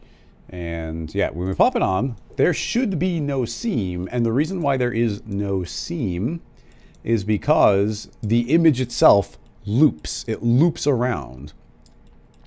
So if we look at the original image, like the pixel, like right there is the pixel that comes right before the pixel that's over on this side. Like it's, you know, really tiny, but the seam will perfectly loop around from left to right, which is what a spherical mapping does. Like the top and bottom don't, because the top is going to pinch down into one very specific shape. So you can see, yeah, so you get no seam here, and the seam looked like it went straight across Alaska, and here, like, no seam. Throwing it out there, let's unwrap this and paint on it. We'll see if that's working. I was doing a bit of painting on the rubber ducky, so let's see if we can get that to work. So deleting this material, we'll see if we can get this working. I haven't done this in a bit, or I'm not an expert in this. So making the sphere editable. It's already going to have this map, and the map is already going to be spherically projected, so we probably can skip a couple steps. Jumping into the UV edit, you can see that here's our spherical like map. It's already unwrapped there, which should be fine. And let's see if I could do this properly. I want to see the materials, which apparently get created down here. I would like, yeah, I've now made a new material. And where do we make the image? Texture, empty map. This is the part I always forget. I want to file new texture. That's the resolution. And that's the name. So let's just call it Earth Seam. That's a fine resolution. Start out default gray. Okay, cool. That, in theory, I guess I just made a texture. So that's just an image that's being saved somewhere. So now I'll load that in. I guess it's not saved yet. So save. Or maybe we have to say, yeah, let's save the texture as a TIFF file. Sure, that's fine. We'll save it as TIFF and put it into the current folder. Earth Seam TIFF. Save. Okay, now that is a physical thing that exists in Cinema or like on the computer. So now we can go and actually find it and say, load that into a material and apply said material to that. So now we actually see this material on there. Now we go to paint mode, and we got two different ways of viewing this. We can view it as a 3D model, and we can view it as the individual texture. If I go to paint and we've got our colors here, I should be able to paint directly on here. Because it was a sphere, actually you can see right here, if I click and I start painting, as soon as I move too far to the right, it's going to jump over to the left. It's kind of Pac-Manning because those seams are shared. Now it doesn't happen top to bottom because, you know, it's already, actually, why doesn't it happen top to bottom? Well, I'm not super worried about that. But anyway, now if we go and view this as the model, I don't know where the seam is, but as long as I select the sphere and the material, select the material, say that's what I'm painting on, twirl it down, here's the material, that's the background, and now you can see it actually enables me to do it. There's all these little caveats. We have to keep in mind that body paint is pretty dang old at this point. I can right click and make that larger, and you see I can paint directly on here. Now, somewhere is the seam. I'm going to paint around until I bump into it, and we'll be able to blatantly tell when I do. Or not. Maybe because it's so clean and on the edges, it doesn't bump into it. Well, anyway, you can see that, look, there's, I thought we were going to bump into a seam, but there's going to be ways around it. But yeah, this somewhere there's a seam, but it's so perfectly lined up in this texture that we're not even seeing it happen. And if I paint on one side, it's automatically happening on the other. So yeah, it should be instantly seamless. Let's see, I don't even know where the seam is. I guess it should be where those little extra vertical splotches are. So yeah, the seam is going right down across there. If I hit Control R for render, no seam because it's perfectly lined up there. So hopefully that kind of covers that.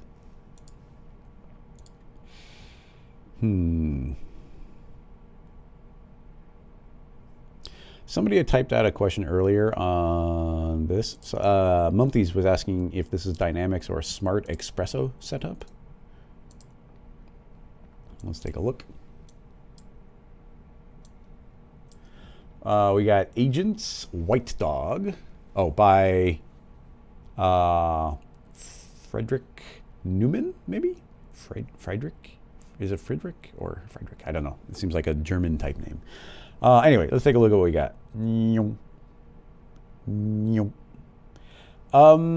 Somebody's asking if this was like Dynamics or Espresso. I mean, you could do this with the actual object is keyframed, so it's just going around in a loop, and the my go-to here would be that this would be not Espresso and not Dynamics. It would just be it would be a different implementation of the same idea we were just working with before. I'm trying to think if there would be even a way to do it with Dynamics, because the way that they're moving is not very gravity fed. Like, you probably put a linear force on something and it's pushing back. Like, I guess you could do it with Dynamics. I've never specifically tried.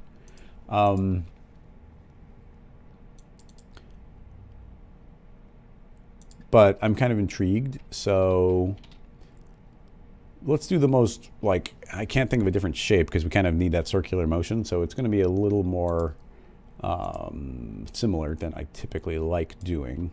And let's just essentially use a default cube here. Put it into, it will be going into a cloner set to radial with the correct orientation, quite a large radius, and enough copies that they're all lined up. Okay, so that's the type of thing we're going to be doing. And then we need to be colliding with it via a sphere, let's say, a little bit bigger. Let's have that kind of collide blatantly and create a end side. Scale it up until it's about the center of the sphere. 64 subdivision, that looks pretty good. Right click on the sphere, animation, align to spline. This is the spline. And keyframe from there to there. It's not going to be, it's just going to be accelerating it. I'm not going to worry about setting it to linear. Okay, so this becomes a bullet collider. And each of these, if we make it dynamic, obviously they're going to fall away. I will turn off gravity, bullet, general, gravity 0, please. So each of these individual panels, which I will temporarily turn off, needs to only be able to move in one direction. So we can do that by a simulate bullet connector, and we'll set that to a planar.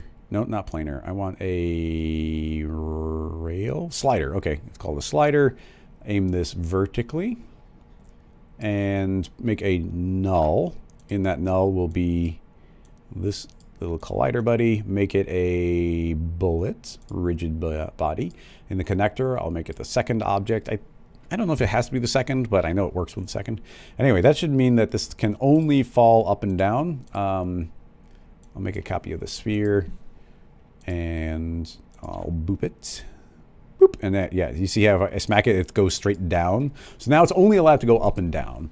Now, in theory, if I clone that now,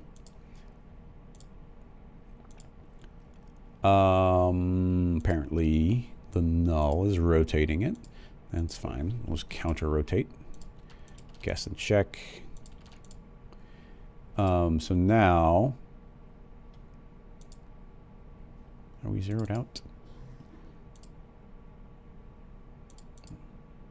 Oh, weird. Somehow it got rotated. The null was rotated. It seems strange. Anyway, zero those out. I need to make sure that this... Yeah.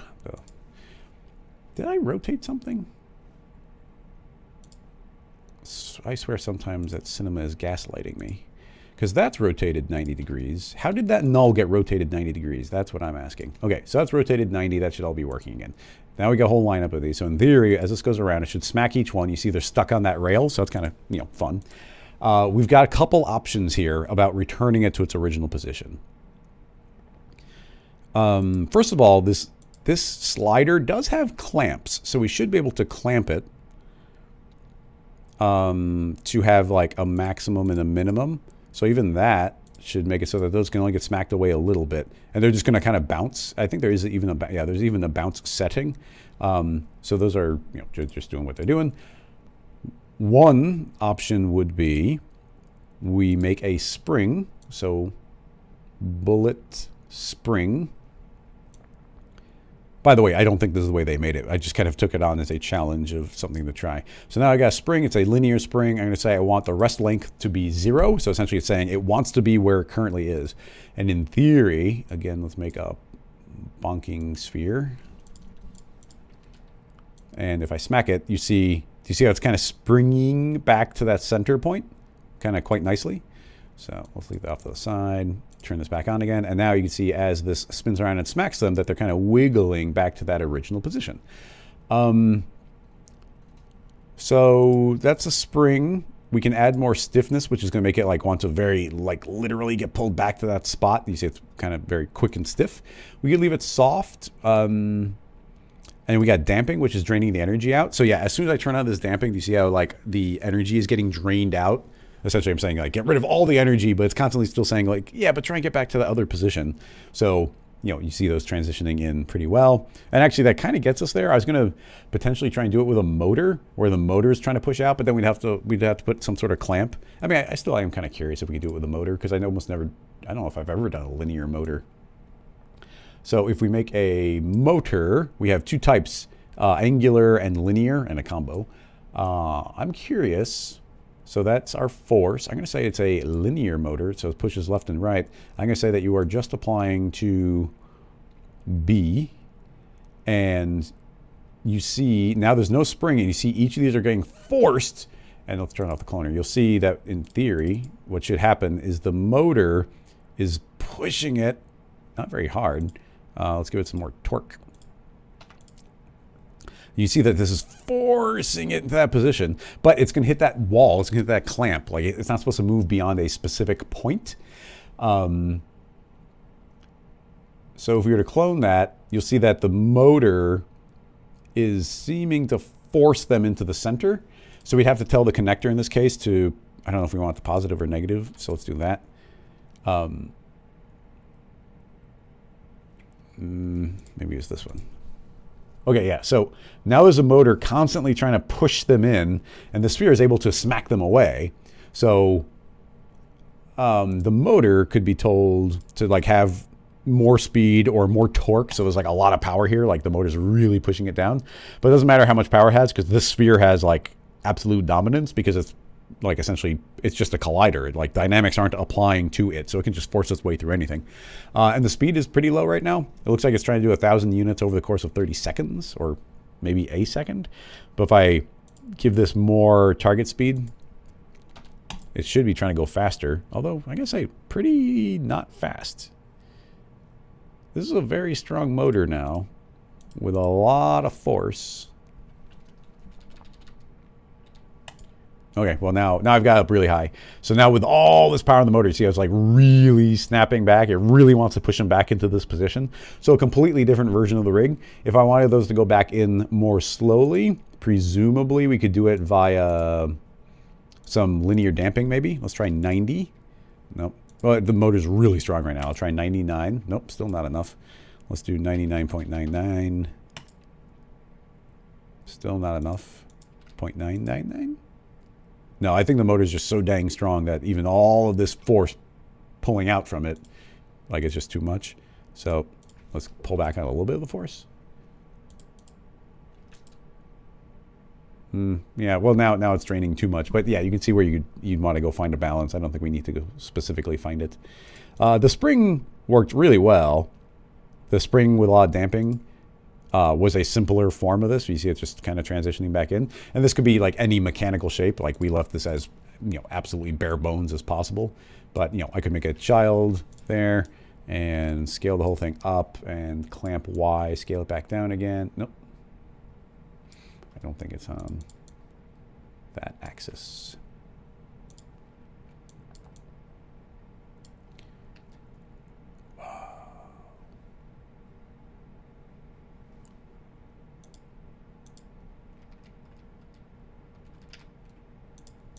Weird. I think I messed that up. Okay, anyway, yeah, I can shrink that down and then make it... Why is it... Okay, it was Y I want to clamp, and I can shrink that down. Why is it... we're in model mode. I thought clamping that would have the correct orientation. Whatever. Scale that way up and shrink it down. And I'm not sure if we want left or right, but yeah, you can, anyway. It's like I've got the little piston there now.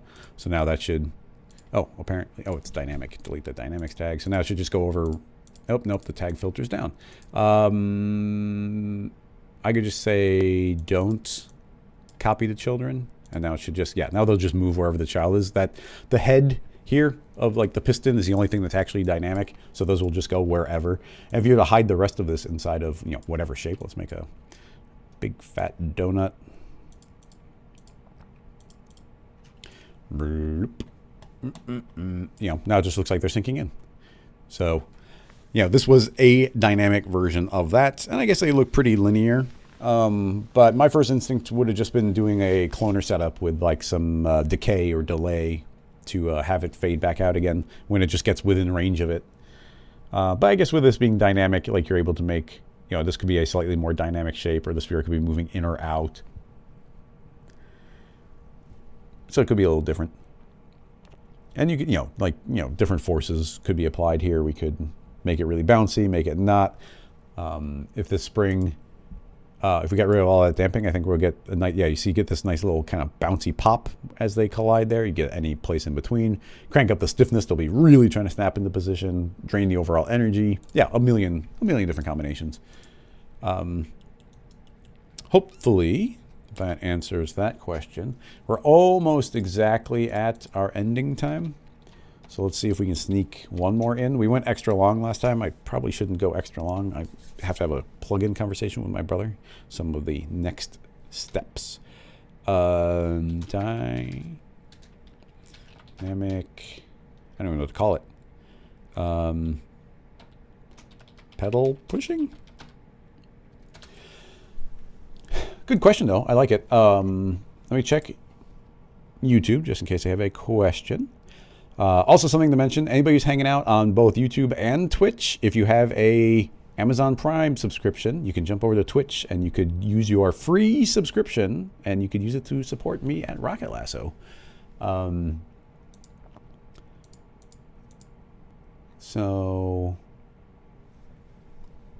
Tobias, I do agree. Making it dynamic gives you a chance that it will break. It becomes, I mean, don't get me wrong. I did the question dynamically because if we can do it dynamically, it's the way I want to do it. But you have introduced, like if it's MoGraph, I feel like it'd be easier to make things loop. You could be quite linear with things.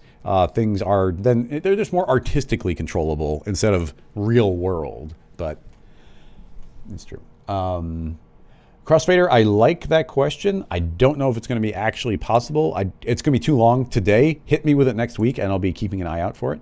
I do like the idea.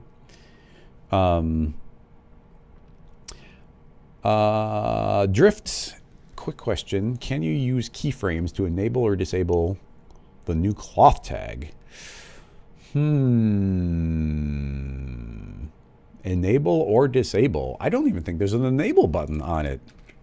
There's certain things that are not yet implemented or are just conceptually not even a part of.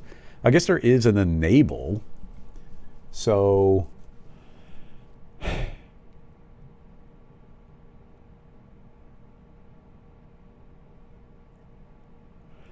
how do we transition? I don't even know if that would work. Like if we, I should turn off GPU. I guess in the new scene file, I could probably set this as a default. I should probably do that. Hitting play, that's going to fall. And then if I very quickly say don't enable, it's suddenly not running. So that's off. And then, let's see. It starts falling. But then it seems like it doesn't reactivate. So like, let's give ourselves some more time. So it's running. It's currently running. So if I say you're off, it's now turned off and it seems to have stayed in that position. But if I turn it back on again, it suddenly pops back to 0 and it's not moving. And it's not going to start moving until we go back around to 0. You'll see when that snaps back, it finally goes. So I'd say that this enable is not a viable option. Of course, we don't really do that too much with dynamics. I guess dynamics had like the transition from dynamic to not dynamic, which I almost never used. Excuse me. But yeah, there's no setting. And the biggest thing that we desperately need inside of cloth and rope is follow position. Follow position is what makes a dynamic system. It goes from being just a dynamic simulation where it's like what you see is what you get. Follow position turns it into like an artistic tool of like, oh, like kind of be dynamic, but try and get into this particular position. And we just don't have follow position yet inside of here. So I guess Rick or Fritz, if you're listening, like follow position. It's what turns it into a MoGraph tool. But yeah, well, no good answer on that one. Sorry. Actually, yeah, Drift, that is a good point. A good workaround would be using an external friction. Unfortunately, I just closed the file, but we should be able to do it easily. So if I make that cloth again, zoom way out and give ourselves a whole bunch of frames. If we hit play, you see it's going to be, well, it should have been falling. Okay, yeah, you see it falling. I'm going to pause it so I can create a simulation, force, friction. And friction actually works really well with the system. And I'm going to go way overboard, but let's just crank that up. If I play, like that's going to suddenly be like, whoa, almost all of the energy has been drained out. So let me add a couple more zeros. Yeah, a couple more zeros. You see it's almost like non-existent for its movement. If I turn it off again, suddenly it's going to fall and I can turn it back on, off. So that's a very good workaround. It didn't pop into my mind, so thanks for mentioning that one.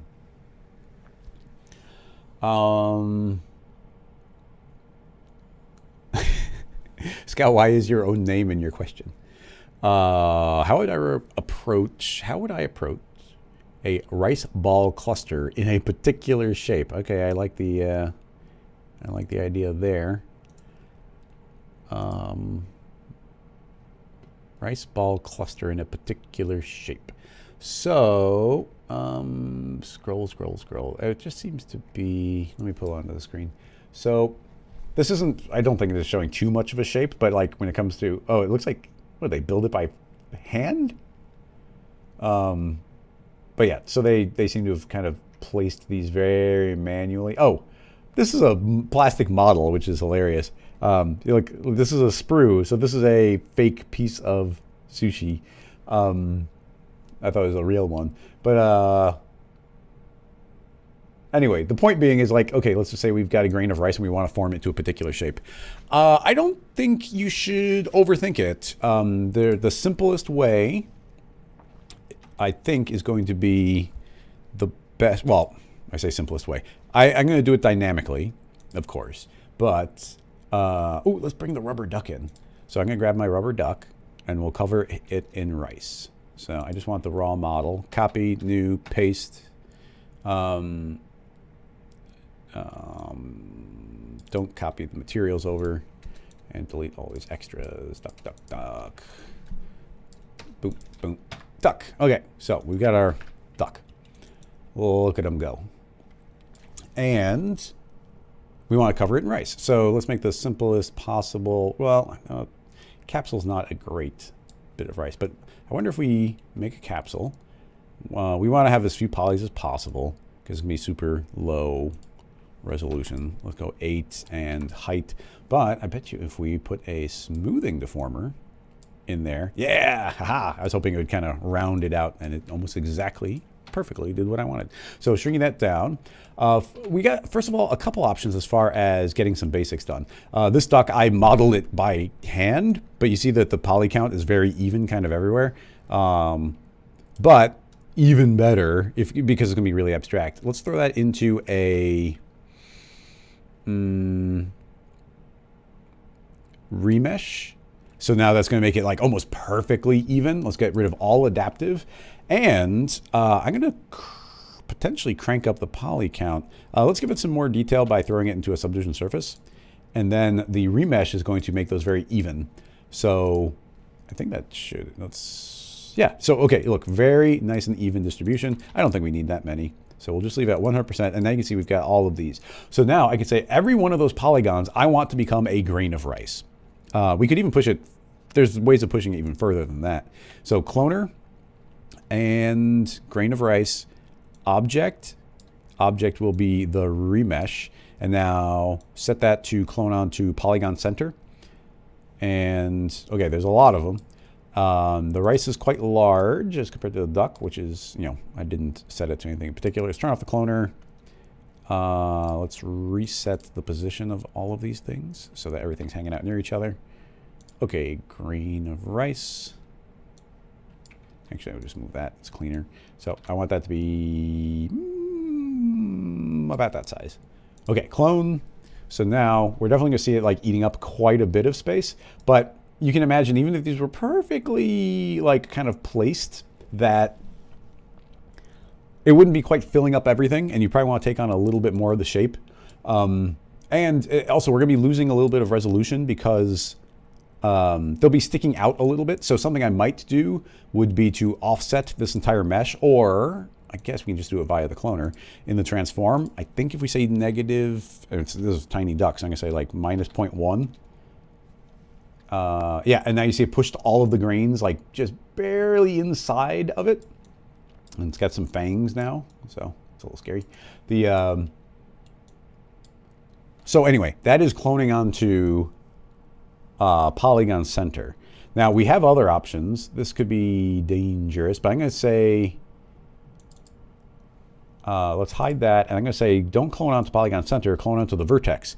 There are 4 times as many points as there are polygon centers. So now we get a different distribution, but still, I don't think that this would quite fill up the entire thing. Another mode we have would be the edge mode. And the edge mode is 4 for every polygon, but they share an edge. So there's actually slightly fewer than I think we'd have on points. But I do kind of like this distribution. But I'll say what I would probably do would be make 2 cloners. And I'm going to say one of them be on polygon center and the other ones be on the edge. And you're going to see that now we get, it's kind of filling in those gaps. There's probably too many now. So for now, I'm actually going to get rid of that. But keep in mind, you could clone onto the polygon center. Now, I'm slightly worried because we just have more greens than I was initially thinking. But really, all we care about here is the surface, because all the rest of it we can fake pretty well. The ones on the outside are the only ones that are going to be visual to the eye. So adding on a... actually, well, yeah, I'm going to do it with the dynamics tag. Bullet, rigid body, Control D, bullet, no gravity, and we want to, I think I want to do a decent amount of follow position, maybe a little follow rotation, not super important, and we could do really high linear damping, and I'll put a bunch of angular damping as well, just so it's not like spiraling out of control. And let's just carefully frame by frame forward. So it might take a while. The first frame often doesn't kind of show anything, but I don't know if it would have completed. And also, oh, it did. I'm going to reset because this is like perfect candidate to be calculating as an ellipsoid, because that's almost a perfect sphere, a stretched sphere. So let's go 1 frame forward. And let's just wait for it to finish. We did see it finish before, so it will.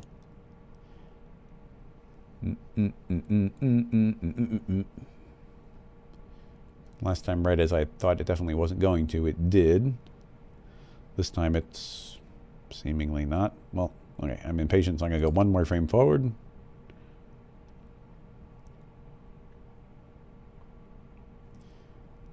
Why did it seem to calculate faster when it was when it wasn't an ellipsoid? I thought the ellipsoid was the quickest one to calculate. Come on, refresh. Like, Cinema's Still Alive is just like not acknowledging that some simulation should have happened. Finally it did. So that's one frame. One frame won't be enough. 2,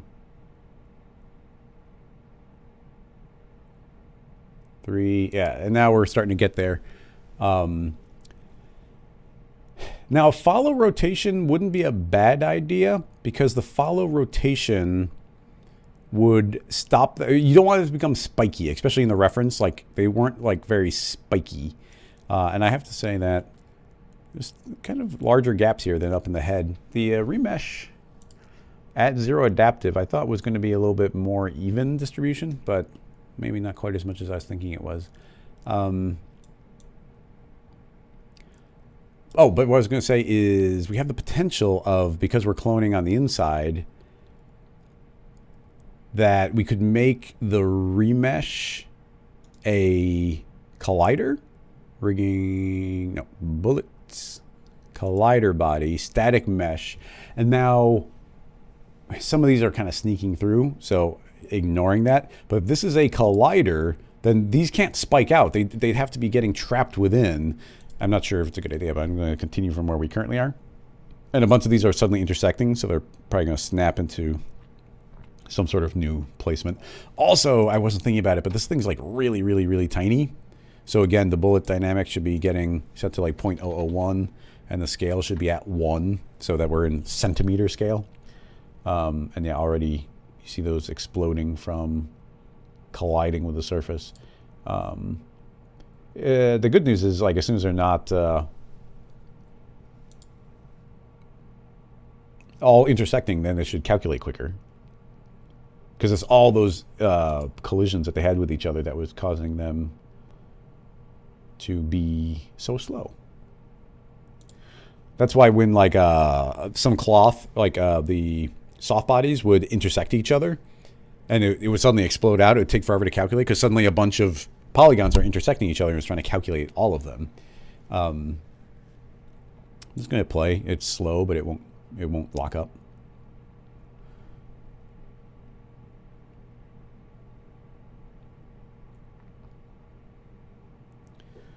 He's having trouble settling down. I set the margin really small. I would think that they wouldn't be much, but we're only a few frames in.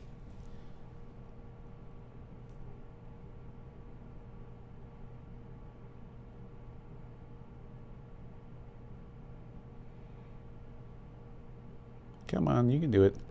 You would think like the push apart effector would be a good way to go here, but that would that only sees kind of the spherical shape. So like if you're trying to do something quick and dirty, that might do it. But I gotta say, this is not, I know they're already kind of escaping, but it's not as nice a result as I was hoping. And again, I don't know if it's my video cards or what, but like I just feel like my dynamics are running slower than they typically would like a month ago. Now these are all back kind of inside the duck, and that's what I want them to be trapped within. And if they're trapped within, but they're trying to get to that same spot, then they should align with the surface, which is the point of what I'm trying to do here. That's why I made the duck a collider. It's going to take, again, a while to calculate, but I should be able to hit play. Dynamics is, as long as things aren't exploding and there's no soft body here, so there is no exploding, then, it's generally relatively safe to hit that. Okay, that's a better start here. You can see that those are spreading out, but they're not escaping the mesh. Of course, they could very easily start to escape. But yeah, okay, that already, now, yeah, starting over was the right idea. You can see that at least the density on the head is right.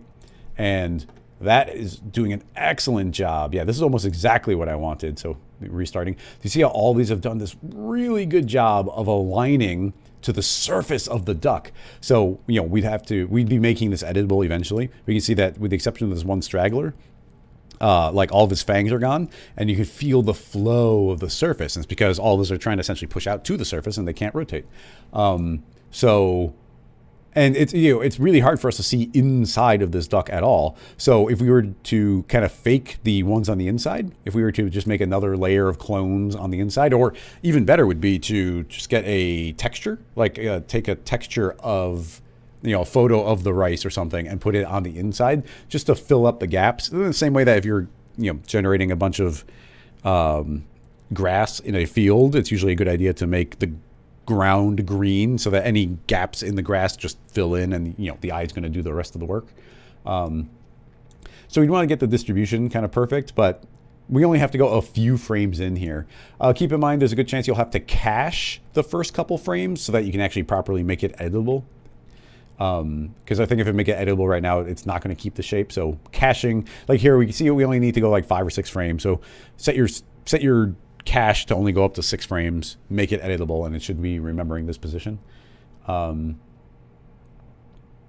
yeah, that's doing an excellent job. Exactly what I wanted it to do. Kind of getting a nice weaving pattern on the rest of it, but, you know, we'd have to figure out the density. That's actually, I could be doing something wrong, but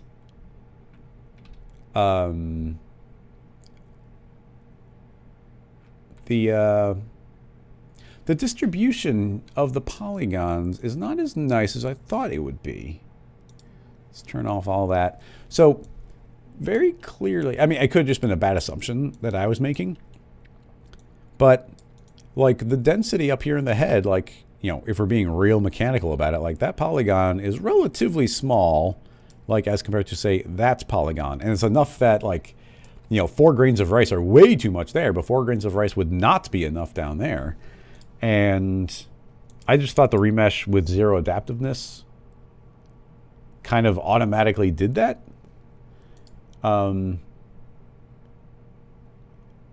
But it doesn't seem like it is the case where, like, certain, like, planes meet. Maybe there is just going to be these more pinched polygons.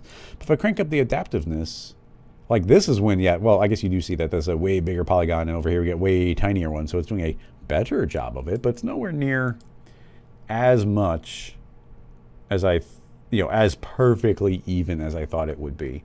Having said that, I guess if this was your goal, you know, this could be getting fed into a volume. It's not going to be nearly as nice of a mesh, but you're just kind of approximating the shape. So if we did a volume builder, volume mesher, and drop that down to 0.5, 0.25. Like at this point, like, you know, these little ones are a little bit smaller and there's a little bit larger, but, you know, they might balance out, and, you know, overall, maybe you'll get a little bit more even polygon count here. My assumption has to be, if we feed this back into the remesh, that we're going to end up almost with the exact same thing we did before, which is like it's intelligently trying to transition planes. So I think there's a few more polygons, but, you know, well, I don't know. Yeah, like if you look right there, like that polygon there definitely feels bigger than that polygon right there, but maybe it feels a little bit more even as well. Hard to judge. Hard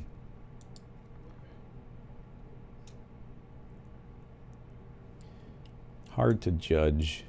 Let's do the instant mesh one. Let's just look at what that does, because you get the triangles here, but I gotta say they are very even, with the exception of where these triangles are. They're very even. So maybe in this particular case, it would be better to clone onto a Instamesh algorithm instead of the Z remesher, because, you know, we want even polygons. Yeah, just throwing that out there. Anyway, yeah, hair, I don't know if hair would allow for more control of distribution. You could paint hairs and you could get more hairs, but once you do the, like, if you paint the guides or allow the guides to be automatic, I don't know if it would be perfectly subdividing the in-between hairs. And then even that, I mean, you could keep it parametric and maybe paint them in a particular direction, which could be a cool way of going. But that would bend them. I don't think you'd want to bend these grains. But yeah, painting it along the surface to like follow the flow direction, that could be kind of cool. I mean, what we wanted here was random, but if you wanted them to be in a particular rotation, then the hair, cloning once onto hairs, you know, I've kind of got it stuck in my craw now to try that. So even though we're over already, I would like to add a hair object. They're going to be crazy long. Set the length to 1. Actually, he's so small, we'll do 0.1. Segments, we do not need many. I'll drop it to 4. And so, you know, first of all, we've got very, very even distribution of guides because there's 1 per point. But what I was going to say, and we won't do it on too many places here, I think there's a, I probably turn it off. There's a hair layout, but we don't really need that. Simulate hair, edit, no, hair tools. There we go. Brush and restrict collisions. Yeah, if we turn on collisions, that should stop it from sneaking through the body. But anyway, if we took this and we painted it along like the flow of like, you know, the general direction of like the shape of the duck. I mean, eventually you're going to get your cowlick, but, you know, you see how I'm kind of like able to pretty easily like paint a bit of a flow direction here. So assuming that, and you know, you have to keep changing your angle, do a little bit of painting, change your angle, do a little painting. But like, I don't think it'd actually take that long. But yeah, you can see I've got this nice flow going. Let's just do a little bit more there. So if indeed, look at that, slicked back stylish duck. Okay, so if that indeed is the case, oh, I should have deleted everything but the head because there's gonna be a lot of clones. If I tell the hairs to generate as guides, so literally what we see is what we get. Generate not hairs, but instead a spline. So now this is a single spline object. Now I will clone, I'll do render instances or multi-instances. I want to clone onto this spline. Let's turn those on. Okay, that popped in relatively quickly. Currently, I think it's creating, is it creating 10 per? I'm going to say just 1. So now it should be 1 per hair. And if we do the correct rotation, there we go. So now I'm cloning exactly 1 onto, not even the midpoint, it's probably the beginning of the hair. So let's say the cloner doesn't put it onto, I'm going to turn off loop, and I'm going to offset it 50%. So now there's exactly 1 at the midpoint of all of the hairs. You could like pull, and this is actually kind of shockingly fast, but you can have them all lined up perfectly there because it's starting from the beginning. But I can also scoot it like further along the hair, and you still see we have that alignment. So yeah, I could align those a bit and get those, you know, looking like that. And this could be a good starting place if you did want to kind of stylistically have these be like this, because from here we could do the dynamic simulation. And if you told it to follow position, it might do an okay job of attempting to keep this layout. They'd still pop a lot away, but you might in general get like a flow direction heading like one way or the other. And like I'm impressed at how quick these clones popped in. Again, splines, like that's why we made so many spline tools, because splines in cinema like work really quickly. So yeah, that's pretty cool. And yeah, it's still alive. Like I could still take these and like clean it up and paint it, get all that working perfectly. Oh yeah, and we're multi-instance, which is going to be another thing. I don't think I could run the dynamics while it's multi-instanced, so keep that in mind. But yeah, working pretty nice. And then, I mean, even here, push apart's not going to work, but you could, you know, add a random effector or something. If you wanted to keep it parametric and not run the dynamics, I could random effector. That's going to like explode them all over the place. But if we do like 0.1, 0.1, 0.1, 0.1. Like, you know, start getting a little bit of variation in there, and it would grab the rotation and, you know, 5-degree rotations just to like fluff them out a bit. You know, another thing you can potentially do. Yep. I guess I'll give this version of it a save because the duck isn't ready to be distributed. So here's a janky version of the duck. Hair and rice.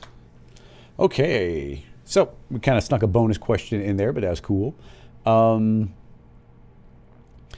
Could you set a diameter and keep them away from each other? Possibly. If we go to the brush, you can see that it does have a collision radius. And I almost feel like this is doing a reasonably good job already of keeping them apart from each other.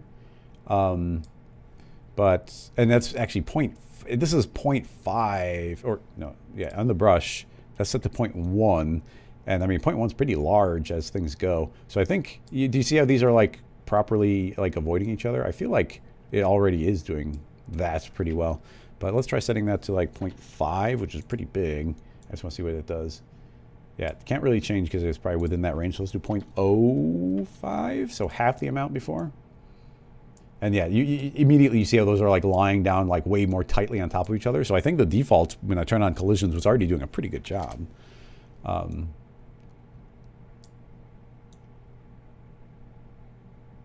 So, you know, they're going to kind of visually look like they're working. Look how good that is. We don't use hair often enough. Like artistically speaking, like look at this flow distribution that we can get just by like painting around. Like that's so cool. And yeah, they're not intersecting too much. So like I said, a couple of frames, 5 frames of dynamics after this with a strong follow rotation and follow position. If it was trapped within the skin of the duck, so you'd probably want your hair to have been put on a model that was like inner extruded a little bit or shrunk in just a bit. And if it was trapped within, I think you can maybe get the best of both worlds. But you know, you never know, it could be worse. You could always just leave it here. Getting that little pinch point's always tricky. Yeah, excellent. Well, thank you so much, everybody, for coming and hanging out for another live stream. Just take a look at the chat, see if there's anything else. Yeah, Twirls is saying maybe the remesh poly count.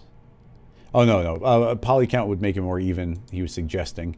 But poly count setting just means you can type in an exact number of polygons instead of being like, give me 20%, you'd be like, give me 2,000 total polygons. And it's going to do its best to kind of get there.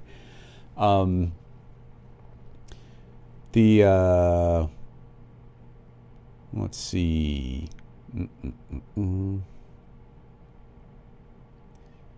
Maybe edit the hair material.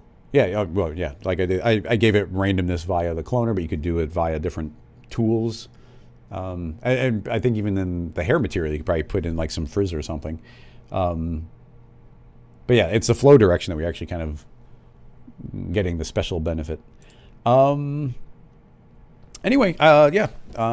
Is there anything else to talk about or mention? I don't think so. We'll have a regular stream next week. Should be all good. I got to line up a guest. Jonathan Winbush said he wants to be on the stream again. Or I asked him if he would be a guest, and he definitely wants to be. And he's going to be speaking at Half Res, which I'm excited about. We're trying to line that up. If everybody, well, we don't have the tickets available yet. We will soon. We're working on the website, and it's going to be a really cool website this year. But yeah, everybody mark your calendars for September 9th for being in Chicago to do Half Res, which is going to be super cool. I think it's going to be a really good one, actually. Anyway, that'll wrap this up. Thank you so much, everybody, for watching another episode. I'll see you next week for episode 8. And that should do it. Bye-bye, everybody.